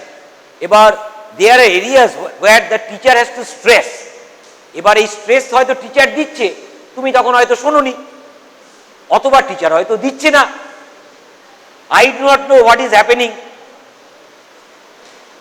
ঠিক আছে? তাহলে অসিফিকেশন কিন্তু লিম্ব বোনস, লং বোনসের জন্য ভীষণ ইম্পর্টেন্ট। তাহলে তোমার দেখো এখন কিন্তু কিচ্ছু নেই, তিনটে মাত্র লং বোন আছে, femur, tibia, fibula, please read the ossification of this bones. ঠিক আছে, খুব ছোট্ট আছে বইয়ে, পড়ে ফেলো ভাই। তাহলে the three epiphysis at the upper end of femur, they are uniting independently with the shaft. We will find ফিমারের homologue in the upper limb কে আছে? এই যে থাই বোনটা, এর homologue in the upper limb কে আছে? হিউমেরাস। হিউমেরাসের আপার এন্ডেও আমরা এই একই রকম সবকিছু দেখতে পাবো। আমরা হেড দেখতে পাবো, আমরা নেক দেখতে পাবো, আমরা একটা গ্রেটার টিউবারোসিটি দেখতে পাবো, আমরা একটা লেসার টিউবারোসিটি দেখতে পাবো। ওখানে ট্রোক্যান্টার বলি না, বুঝেছো? ওখানে এরকম প্রজেকশন মতো থাকে না, তো বাল্জ মতো থাকে, সেই জন্য ওখানে গ্রেটার টিউবারোসিটি, লেসার টিউবারোসিটি। ওখানেও তিনটে এপিফিসিস গ্রো করে। For the head there is one, for the greater tuberosity there is one, for the lesser tuberosity there is one. But mode of fusion with the shaft differs. Mode of fusion with the shaft differs. ঠিক আছে, এই ডিফারেন্সটা আছে বলে তোমাকে জিজ্ঞেস করবে, ওই যে আগে যে প্রশ্নটা বললাম ওইটা জিজ্ঞেস করা হয়, do the epiphysis at the upper end of femur unite with the shaft simultaneously, fuse with the shaft simultaneously? First question will be, do they appear simultaneously? Answer no. Do they fuse simultaneously or unite with the shaft simultaneously? The answer is again no. ঠিক আছে, but in case of humerus কিন্তু there are three centers appearing at differing times but uniting with the shaft at the same time. তার মানে before uniting with the shaft, in case of humerus, the three will first unite between themselves and then unite. তাহলে in case of humerus আমরা ওই যে এপিফিসিস পাচ্ছি, কি এপিফিসিস হলো? Compound এপিফিসিস। that becomes a compound epiphysis. In case of femur, these epiphyses, they remain separate till their union. Simple sentence, simple epiphysis. Compound sentence A and or দিয়ে আমরা unite করে দিই। তাহলে in case of humerus, it is like a compound sentence. বুঝেছো? And or দিয়ে the epiphyses will unite between themselves and finally they will unite with the shaft. তাহলে that becomes a compound epiphysis. In case of femur, it is a simple epiphysis. বুঝেছো? তাহলে তুমি একটা এপিফিসিসের classification পেলে। Epiphysis might be simple, might be complex. Best example হচ্ছে upper end of femur, upper end of tibia. তাহলে epiphysis তোমার যদি ফাইনাল পরীক্ষায়, সেমেস্টার পরীক্ষায় যদি থিওরিতে শর্ট নোট আসে, তোমাকে লিখতে হবে এইসব কথা। 5 মার্কস শর্ট নোট, না লিখলে হবে না। আচ্ছা, এইবার বলো যে এই যে আপার এন্ড অফ ফিমার, এই যে তিনটে এপিফাইসিস আমি দেখাচ্ছি, এই তিনটে এপিফাইসিসকে আর কোনো নামে কি বলা যায়? হ্যাঁ বলো, হ্যাঁ বলো। আমি জিজ্ঞেস করছি এপিফাইসিস নিয়ে, ও বলছে মেটাফাইসিস। হ্যাঁ, জাক্সটা, ও জাক্সটা। এবার আরো চালাক, এবার আরো চালাক। সায়ন তো আমি জানি মহা চালাক, ও তো মনিটর, ও হচ্ছে মনিটর। হ্যাঁ, লিয়াজো বিটুইন, লিয়াজো অফিসার বা liaison agent between the management and the students. বুঝেছো? কাজে ও মহা চালাক, কিন্তু চালাকি দিয়ে মহৎ কাজ হবে না। কাজে জাক্সটা, মেটাফিশিয়াল, ফালতু উত্তর দিয়ে কোনো লাভ নেই, উত্তরটা ঠিকঠাক দিতে হবে। এই তিনটে এপিফাইসিসের কি নাম? আমার কাছে যদি সায়ন পরীক্ষা দেয় না, সায়নকে আমি চিবিয়ে খেয়ে নেব। বুঝেছো? কারণ ওর মতো ছেলেকে আমার চিবোতে ভালো লাগে, কারণ ও তো অফিসার, লিয়াজো অফিসার মলয় বাবু। তো যাই হোক, আমি তোমাকে বলি তাহলে এই তিনটে এপিফাইসিসকে কি নামে বলা যেতে পারে। তার মানে এপিফাইসিসের ক্লাসিফিকেশনটা পড়ে নিতে হবে। ভাইবা টেবল, বোনসের ভাইবা টেবলে জেনারেল অ্যানাটমি জিজ্ঞেস করা হয়, অর্গ্যানসে এমব্রিওলজি জিজ্ঞেস করা হবে ভাইবাই, আর বোনসে জেনারেল অ্যানাটমি জিজ্ঞেস করা হবে। বুঝেছো? এই যে এপিফাইসিসটা, হেড, এটাকে আমরা বলবো প্রেসার এপিফাইসিস, এটাকে বলা হয় প্রেসার এপিফাইসিস, এটাকে বলা হয় pressure epiphysis, pressure epiphysis, pressure epiphysis. এই দুটোকে আমরা বলবো traction epiphysis, traction epiphysis, traction epiphysis. কেন এরকম নাম দিয়েছে? Greater trochanter and the lesser trochanter serves for the attachment of muscles. কাজে muscles when they contract, they will obviously pull, তাই না?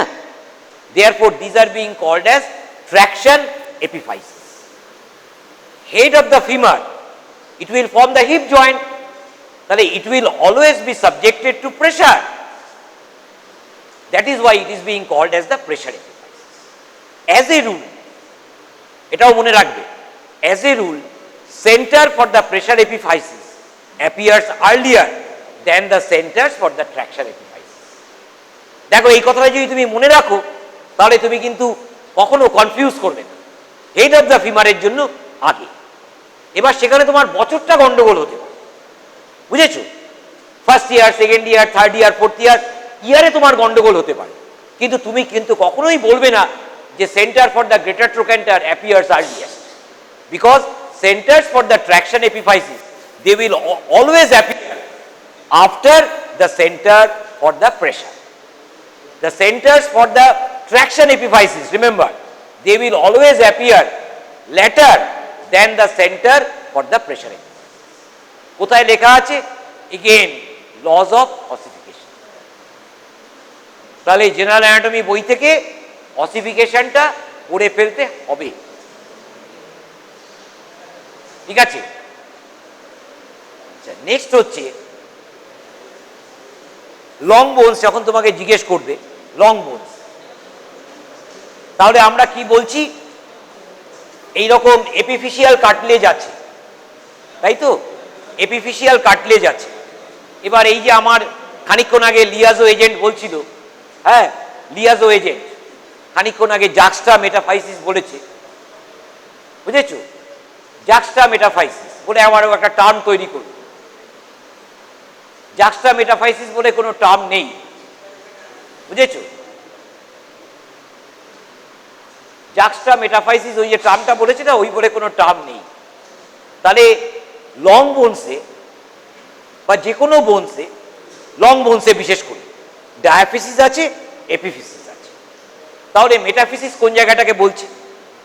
মেটাফাইসিস বলে একটা জায়গা আছে লং বোনসে। মেটাফিসিসটা বলা হচ্ছে এই যে একটা জায়গা, ধরো ছোট্ট মতো জায়গা,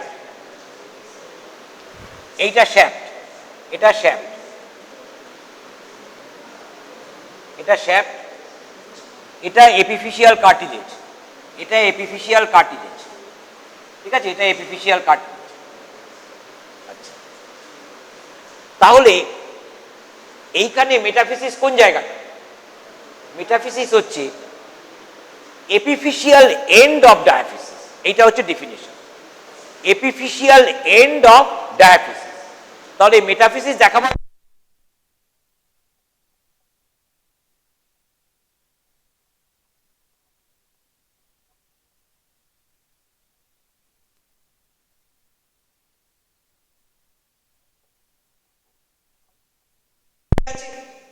হায়ালিন কার্টিলেজ আছে।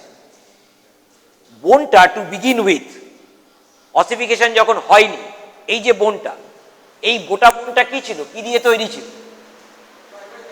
Hyaline cartilage. তাহলে দেখো, finding the hyaline cartilages capping the ends of the bones is no wonder. গোটা বোনটাই তো হায়ালিন কার্টিলেজে ছিল। তাহলে finding hyaline cartilages here and there in a long bone is no wonder, it is quite obvious, বুঝেছো? গোটা বোনটাই তো কার্টিলেজিনাস মডেল ছিল। তাহলে finding hyaline cartilage here, finding hyaline cartilage there, finding hyaline cartilage here as a cap and finding hyalin cartilage here as a cap, it is no wonder. তার মানে ossification the process of ossification is occurring in such a manner that parts of the bones remain cartilaginous. Ends of the bones, যেখানে আমি capping দেখতে পাচ্ছি, cap দেখতে পাচ্ছি, ওই জায়গায় অসিফিকেশন হবে না। কেন হবে না? This is destiny. বুঝেছো? যারা কপালে বিশ্বাস করে, কপালে বিশ্বাস করা জানো তো? কপাল, এই যে ল্যাবেলা, একে ফিলোসফিক্যালি বাংলায় কি বলে? নিয়তিবাদ। ফিলোসফি আছে তো, তোমার নিয়তি ডাক্তার হওয়া, তুমি ডাক্তার হলে, আর একজনের নিয়তিবাদ আছে। বুঝেছো? ভালো জিনিস নয়, তো সাইন্টিফিক নয়, কিন্তু যাই হোক ডেস্টিনি আছে যে ends of the long bones will be capped by hyaline cartilage। কাজেই সেই জন্য এই জায়গাগুলো হায়ালিন কার্টিলেজ হিসেবে থেকে যাচ্ছে, এই জায়গাগুলো হায়ালিন কার্টিলেজ হিসেবে থেকে যাচ্ছে। এই জায়গায় কেন হায়ালিন কার্টিলেজ দেখতে পাচ্ছি অ্যাজ এপিফিশিয়াল কার্টিলেজ? এরও ডেস্টিনি আছে। একেও বলা হয়েছে যে না, তুমি you remain cartilaginous. How long? Till death? না, তার কারণ এটা বোনের ভেতরে আছে, ওরা আছে এন্ডসে, ওই এন্ডসগুলো জয়েন্ট তৈরি করবে, সেই জন্য ওখানে আমি কার্টিলেজ কাভারিং দিয়েছি। কিন্তু যেখানে বোনের ভেতরে রেখেছি, ও তো কার্টিলেজ থাকলে হবে না, তাহলে it will be there till the cessation of growth of the bone ends.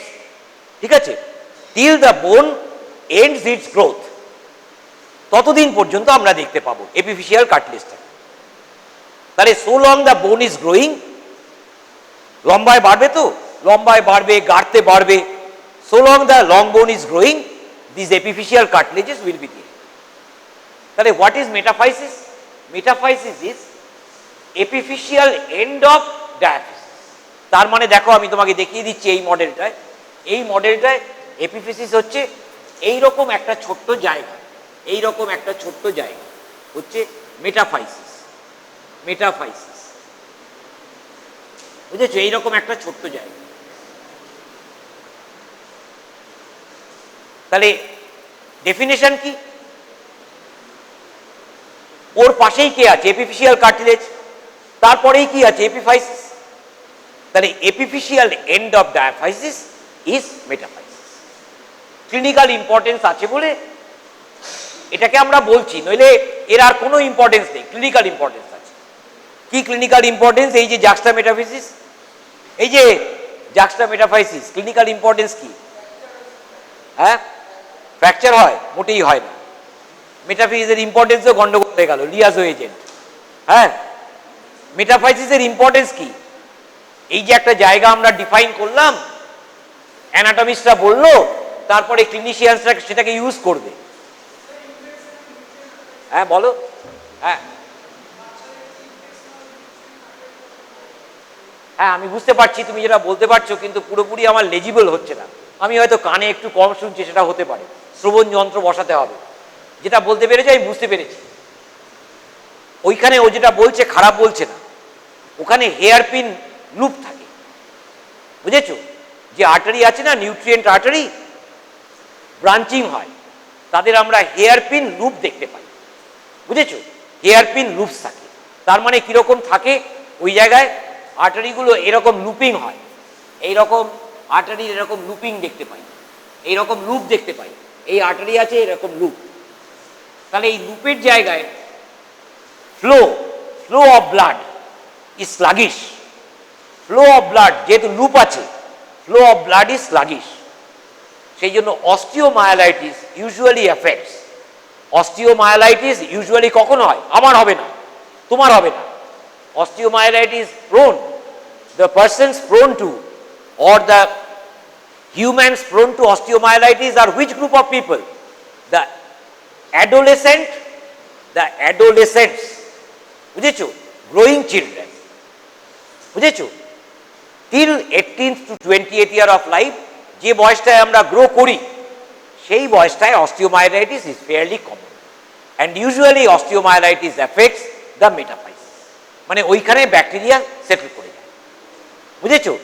অন্য জায়গা দিয়ে ঢুকলো, হিম্যাটোজিনাস স্প্রেড হলো, ওটা যখন প্যাথোলজি পড়বে তখন বুঝতে পারবে। ওই হেয়ার পিন বেন্ডের জায়গায় ফ্লো ইজ স্লাগিশ, কাজেই ওখানে বসে যায়। সেই জন্য মেটাফাইসিস ইজ প্রোন টু অস্টিওমায়ালাইটিস। ওইটাই একমাত্র ইম্পর্টেন্স মেটাফাইসিসের, আর কোনো ইম্পর্টেন্স নেই। ওই যে সায়ন যেসব কথা বললো ফ্র্যাকচার, ওইসব বাজে কথা। সায়নের কথায় কান দিও না। সায়ন যখন ম্যানেজমেন্টের সঙ্গে তোমাকে লিয়াজও করাবে তখন কান দেবে, অন্য সময় কান দেবে না। তার মানে আমি কিন্তু সায়নকে কিন্তু যথেষ্টই বাজে কথা বললাম। তার মানে সায়ন যদি পড়াতে চায় সায়নের কাছে শিখবে। সায়ন, আমি কিন্তু বাজে কথা বললাম, কিন্তু সায়নের কাছে শিখবে, সায়নের কাছে শিখবে। সায়ন জানে না আমি বলছি না, পড়ার চেষ্টা করে পড়েও, কিন্তু সবসময় with a pinch of salt. Sayan যা বলবে তারপরে বইয়ে গিয়ে মিলিয়ে নেবে।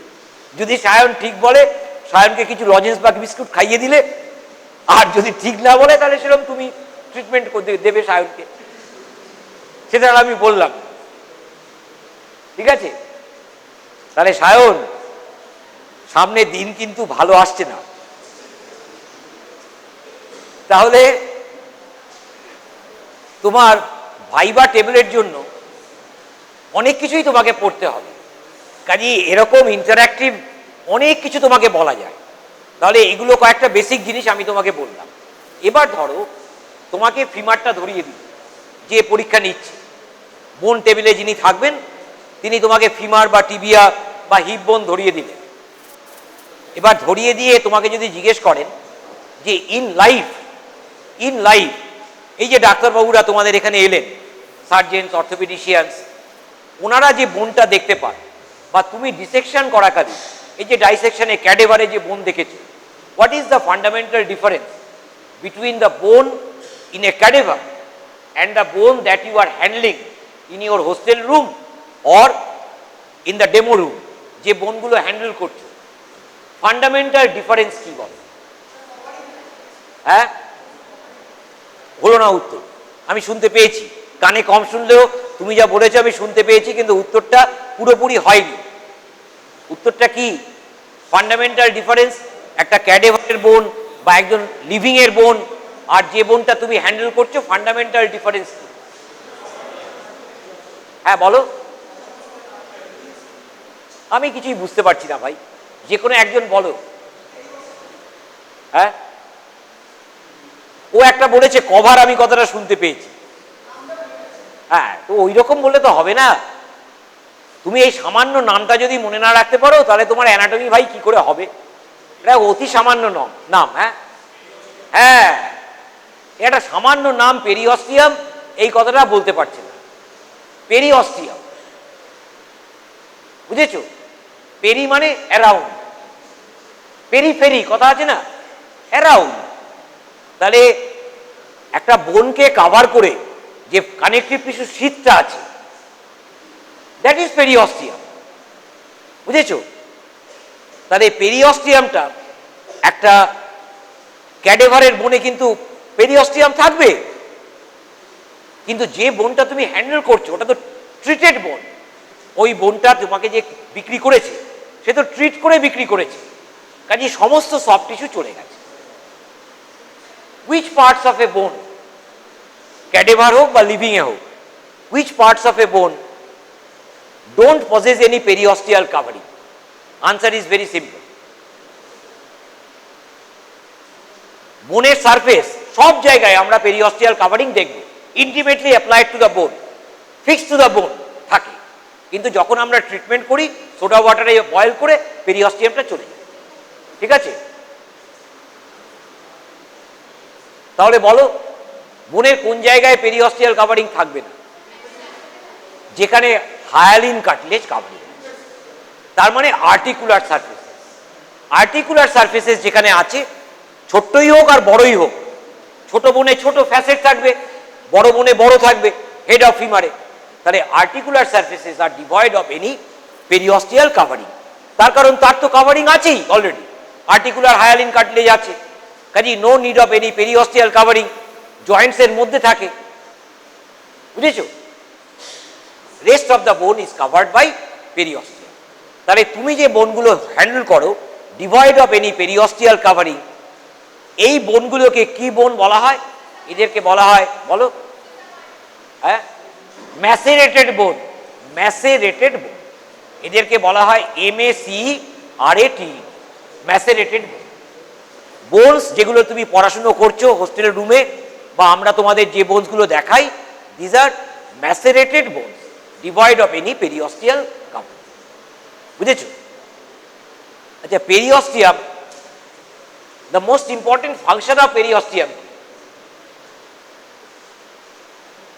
এই যে periosteum, does it only serve as a protective covering for the bone or it serves important purpose? Fracture হলে জুটতে, তাহলে ফ্র্যাকচার তো অ্যাবনর্মাল ভাই, ফ্র্যাকচারটা তো নর্মাল নয়, ফ্র্যাকচার তো অ্যাবনর্মাল, ট্রমাটিক। ঠিক আছে, কিছু একটা আঘাত ফাঘাত লাগলো, ফ্র্যাকচার হলো। একটা মানুষ through out his life without sustaining any fracture, ঠিক আছে, শ্মশানে যেতে পারে বা কবরে যেতে পারে, সাবধানে চলে, তার নিয়তিবাদে তার ফ্র্যাকচার লেখা ছিল না কপালে, কাজেই ফ্র্যাকচার হলো না। তাহলে ফ্র্যাকচার তো ইউজুয়াল নয়। ঠিক আছে, তাহলে ফ্র্যাকচারের সময় হিলিংয়ে হেল্প, হিলিংয়ে হেল্প করা মানে বোন ফরমেশন হেল্প করা। তার মানে periosteum plays very important role in the process of ossification during life, intrauterine, extrauterine, postnatally, throughout, যতদিন পর্যন্ত একটা বোন গ্রো করছে, ডেভেলপ করছে। বুঝেছো? both in our intrauterine life as well as postnatally after birth, periosteum serves the important purpose of helping in ossification. এই কথাটাই তোমাকে বলতে। বুঝেছো? এছাড়া আরো ফাংশন আছে, আমি বলছি না, go through your general anatomy books, এতদিন যদি না পড়ে থাকো, এখন পরীক্ষা এসছে, পড়তে হবে। পেরিঅস্টিয়াম যেখানে লেখা আছে, ছোট্ট মতো যে বই তুমি পড়ো না কেন জেনারেল অ্যানাটমি পড়ে নেবে। ঠিক আছে, functions of periosteum very important. Periosteum may come as a short note of 3 marks, 4 marks, 5 marks in final exam theory. ভীষণ ইম্পর্টেন্ট পেরিঅস্টিয়াম। আরে ফ্র্যাকচারে হিলিংয়ে হেল্প করে, রেডিওলজিক্যাল অ্যানাটমিতে ভীষণ ইম্পর্টেন্ট। পেরিঅস্টিয়াল লিফটিং আছে কিনা রেডিওলজিস্টকে বলতে হয়। তা unless you know about periosteum, তুমি কি করে ডাক্তারিতে সব ডিডিউস করবে? ক্লিনিশিয়ানরা তোমাকে তো অ্যানাটমিটা পড়াবে না, পাগল, ওর সাবজেক্ট পড়াবে না, তোমাকে পেরিঅস্টিয়াম নিয়ে পড়াতে যাবে। বুঝেছো? পেরিঅস্টিয়াম যারা হিস্টোলজি তোমাকে পড়িয়েছে ক্লাসে, বোনস তো হয়েছে হিস্টোলজিতে, তুমি দেখেছো, আমি জানি।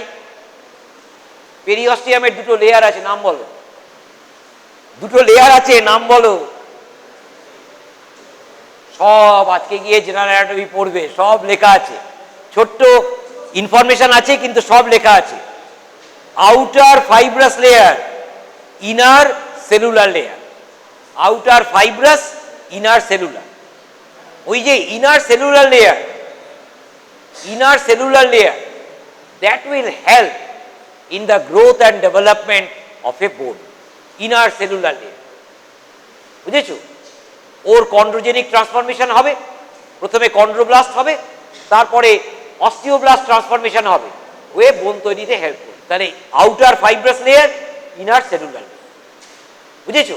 তাহলে পেরিঅস্টিয়াম খুব ইম্পর্টেন্ট একটা জিনিস কিন্তু জানতে হবে।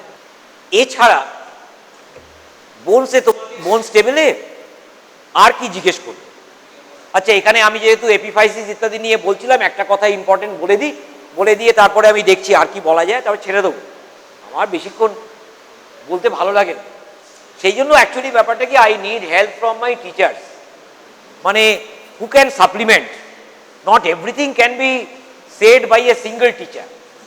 প্রবলেম হয়ে যাচ্ছে ওইখানে, অ্যানাটমি অনেক বড় সাবজেক্ট, তো অনেক কিছু ইম্পর্টেন্টই বলার আছে।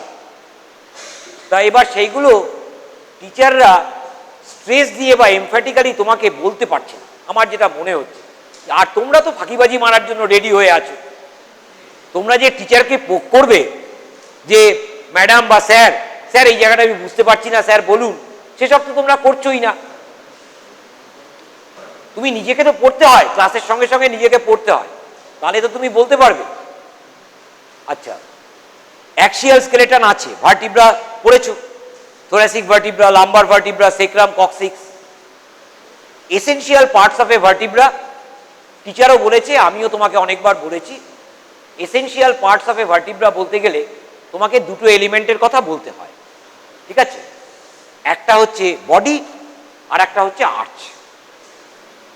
একটা বডি, ভার্টিব্রাল বডি, আর একটা আর্চ, ঠিক আছে?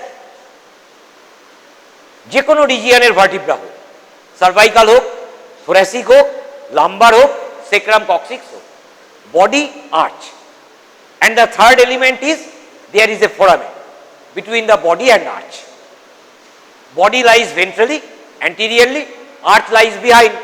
Between the two there is a large foramen being called as vertebral foramen. কি দেখতে পাই? Spinal cord and with meninges. Do we find spinal cord with meninges everywhere? Throughout the vertebral canal, foramen গুলো পরপর যখন বসে থাকবে, canal, Sayan এটা ঠিকঠাক মাথা নেড়েছে যে না পাই না, থ্যাংক ইউ। তাহলে স্পাইনাল কর্ড এন্ডস ওয়্যার? এটা তো জিজ্ঞেস করবে, লাম্বার ভার্টিব্রা হয়ে গেছে তোমার, spinal cord ends where? At which level spinal cord end? বলো। তাহলে vertebra essential parts, body in front, arch behind. Between the two there is the foramen, vertebral foramen, ঠিক আছে?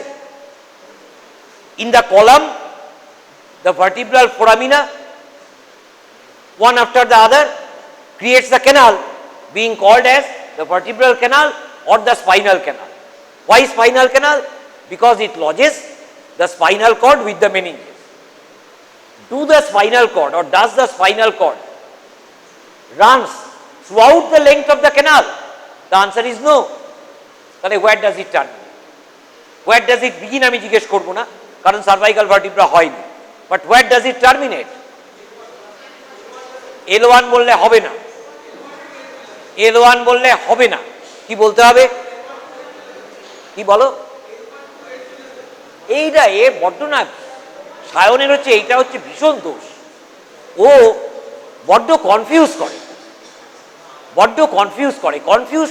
কনফিউজ করে তুমি এক্সামিনারকে কনফিউজ করে তুমি পার পাবে না ভাই।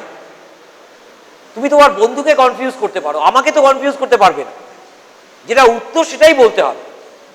L1 usual, L1 lower border or caudal border. L1 vertebral body আছে, lower border or caudal border, usual. It may end in a few percentage of cases, it may end opposite the disc between L1-2. In a few cases, it may so happen that it terminates at the upper border of L2, but that is very rare. তোমার কাছ থেকে আমি কি আশা করব? কিচ্ছু আশা করব না। L1 lower border, L1 body lower border, there spinal cord terminates.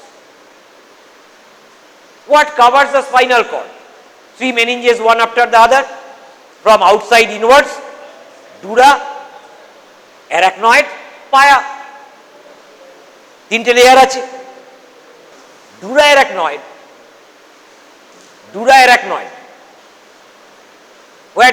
where do they terminate? আমি dura arachnoid একসঙ্গে বলছি তো, দুটো আছে সেই জন্য ডু বলছি। where do they terminate? dura arachnoid, এটাও জানতে হবে। হ্যাঁ বলো, হ্যাঁ বলো বলো, হ্যাঁ এই আবার সায়নের নাম দেব দ্য ম্যান অফ কনফিউশন। আমি জিজ্ঞেস করছি ডুরা অ্যারাকনয়েড কোথায় টার্মিনেট করছে, উনি চলে গেলেন ফাইলাম টার্মিনেট। মানে উনি এমন সব কথা বলবেন যে কথাটা তোমরা কেউ শোনোনি, তোমরা হয়তো ওর মতো অত পড়ছো না, ও অনেক পড়ছে কিন্তু পড়ে সব গুলিয়ে বৃন্দাবন, বেশি পড়ে ফেলছে। আরে বাবা, filum terminale is the caudal continuation of spinal pia mater. এই যে আমি যেরকম বললাম এরকম তুমি বলতে পারবে? তাহলে ফালতু কথা বলো কেন? Spinal cord intimately applied upon the surface of the spinal cord will be the paya. Beyond the lower border of L1, we don't find any spinal cord, but the paya will continue as a thread-like element. That element is being called as the phylum terminal. কখন পড়াবো? যখন spinal cord পড়াবো। এবারটা এত চালাক, এ এখন পড়ে বুঝবার চেষ্টা করেছে, কিছুই বুঝে সায়ক। আরে ভাই পড়াই আমরা, তারপরে তুমি পড়ো। যা জিজ্ঞেস করছি তার উত্তর না দিয়ে উনি একটা আজে বাজে বলছে, ফাইলাম টার্মিনাল, কিছুই বোঝেনি। ডুরাইরাকনয়েড, হোয়ার ডু দে টার্মিনেট? ও ব্যাপারটা কি বলতো, ও জুনিয়র টিচারদের কনফিউজ করে দিতে পারে, আমাকে কি করে পারবে ও? পরীক্ষায় মুশকিলে পড়ে যাবে, ফাইনাল পরীক্ষায় সব কিন্তু আমার মতোই লোকজন থাকবে। কনফিউজ করবার চেষ্টা করে কোনো লাভ নেই, তোমাকে এমন গুবলেট করে দেবে না টেবিলে, ঝামেলায় পড়ে যাবে। Dura arachnoid, where do they terminate? না হলো না, সেক্রাল হায়াটাস হলো না। Opposite the body of S2, opposite the body of S2, sacrum, 5টা sacral vertebrae fused opposite the body of S2 in the sacral canal. Vertebral canal যখন সেক্রামে ঢুকে গেল, সেক্রাল ক্যানাল হয়ে গেল S2 লেভেলে, ডুরাইরাকনয়েড টার্মিনাল। এইবার তোমার স্পাইনাল কর্ড হয়নি, আমি জিজ্ঞেস করব না, ঠিক আছে? আমি জিজ্ঞেস করব না, কারণ স্পাইনাল কর্ড হয়নি তো তুমি কি করে বলবে? ধরো স্পাইনাল কর্ডটা আমি তোমাকে বলছি, এটা কিন্তু তোমার এই ফার্স্ট সেমিস্টার পরীক্ষার জন্য নয়, কিন্তু যেহেতু আমরা বললাম spinal cord terminates at the lower border of L1, dura arachnoid which covers it terminates at the level of S2, তাহলে এখান থেকে কিন্তু কিছু ডিডিউস করা যায়। অ্যানাটমি, ইতিহাস, ভূগোল, এই যে কথাগুলো বললাম এটা ইতিহাস ভূগোলের মতো। কোথায় টার্মিনেট করে? ভূগোল, বুঝেছো? কবে টার্মিনেট করে জিজ্ঞেস করিনি, কোথায় টার্মিনেট করে? ভূগোল। কিন্তু এখান থেকে এবার কিন্তু সায়েন্স আসে। এই যে স্পাইনাল কর্ড, ধরো এইটা হচ্ছে স্পাইনাল কর্ড, এইটা স্পাইনাল কর্ড, এই স্পাইনাল কর্ড এসে টার্মিনেট করলো, এইটা spinal cord, this is spinal cord. রাফলি আমি এরকম দেখাচ্ছি স্পাইনাল কর্ড, এইখানে এসে টার্মিনেট করে গেছে স্পাইনাল কর্ড, এইখানে টার্মিনেট করলো, এটা L1, L1, ঠিক আছে? এটা L1। কি ক্লাস আছে? হ্যাঁ আমি ছেড়ে দেবো, এক্ষুনি ছেড়ে। তোমরা তো বলছো না আমাকে। আরে ভাই আমার কি বলতে ভালো লাগছে নাকি? আমারও বলতে ভালো লাগছে না, তোমরা আমায় কিছু বলছো না, ওই চালিয়ে যাচ্ছি আমি, কারণ সামনে পরীক্ষা আছে বলে। পরীক্ষা না থাকলে আমার কোনো দায় ছিল না, কিন্তু পরীক্ষা আছে বলে আমি চালিয়ে যাচ্ছি। ছেড়ে দেবো, এক্ষুনি ছেড়ে দিচ্ছি, ছেড়ে দিচ্ছি। আমি আমার অন্যের ক্লাসে ঢোকার কোনো ইচ্ছে নেই। আচ্ছা, এবার আমি ডুরাইরাকনয়েডটা দেখাচ্ছি। এর বাইরে ধরো ডুরাইরাকনয়েড এইভাবে আছে, এই ডুরাইরাকনয়েড, এটা S2, এটা S2 লেভেলে শেষ হলো। এই দেখো L1 স্পাইনাল কর্ড শেষ হয়েছে, ডুরাইরাকনয়েড S2, তাহলে এখানে স্পাইনাল কর্ড নেই, কিন্তু কি আছে এখানে? স্পাইনাল কর্ড নেই, অনেক কিছু আছে। দেখো তোমার বায়োলজিক্যাল সায়েন্সের নলেজ থেকে বলো, স্পাইনাল কর্ড এঁকেছি, বাইরে ডুরাইরাকনয়েড এঁকেছি। আমি বলছি deep to dura arachnoid and superficial to the spinal cord নেই। তাহলে ওই যে ফাঁকা জায়গাটায় কি আছে? From your knowledge of life science তুমি বলো কি আছে? ইয়েস, বলো, ঠিক বলছো। হ্যাঁ, ভেরি গুড, সিএস। এই তো একটা উত্তর এসছে। Obviously cerebrospinal fluid, nutritive bathing medium for the brain and spinal, বুঝেছো? তাহলে সেই সেরিব্রোস্পাইনাল ফ্লুইড আছে, সিএসএফ আছে এইখানে। কোথায় আছে? L1 থেকে S2 পর্যন্ত সিএসএফ আছে। চৌবাচ্চা সিএসএফ এ, কারণ স্পাইনাল কর্ড তো নেই।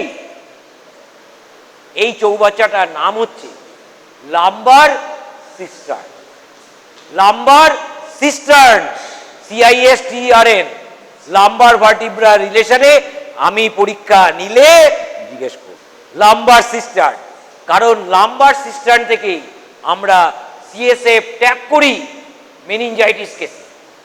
মেনিনজাইটিস কেসে ওখান থেকেই সিএসএফ ড্র করি, ড্র করে প্যাথোলজিতে পাঠাই। প্যাথোলজিস্ট রিপোর্ট করে যে weather it is meningococcal meningitis, pneumococcal meningitis or viral meningitis, বুঝেছো? কারণ ওখানে তো স্পাইনাল কর্ড নেই, কাজে নিডল দিলে স্পাইনাল কর্ড ইনজুরি হবে না। চৌবাচ্চা সিএসএফ, লাম্বার সিস্টার্ন। ঠিক আছে, দ্যাটস এনাফ ফর টুডে। আরো অনেক কিছু এরকম ইম্পর্টেন্ট ফর ইউনিভার্সিটি এক্সাম পড়ানো যায়, কিন্তু সময় নেই। ঠিক আছে, সময় নেই, তোমরা যাও ক্লাসে। আর তোমাকে আমি আইডিয়া দিয়ে দিয়েছি, special embryology synopsis of development of the organs পড়বে, synopsis of development of the organ পড়বে, জেনারেল অ্যানাটমি পড়বে। ঠিক আছে, বোন রিলেটেড জেনারেল অ্যানাটমি। ঠিক আছে, যাও।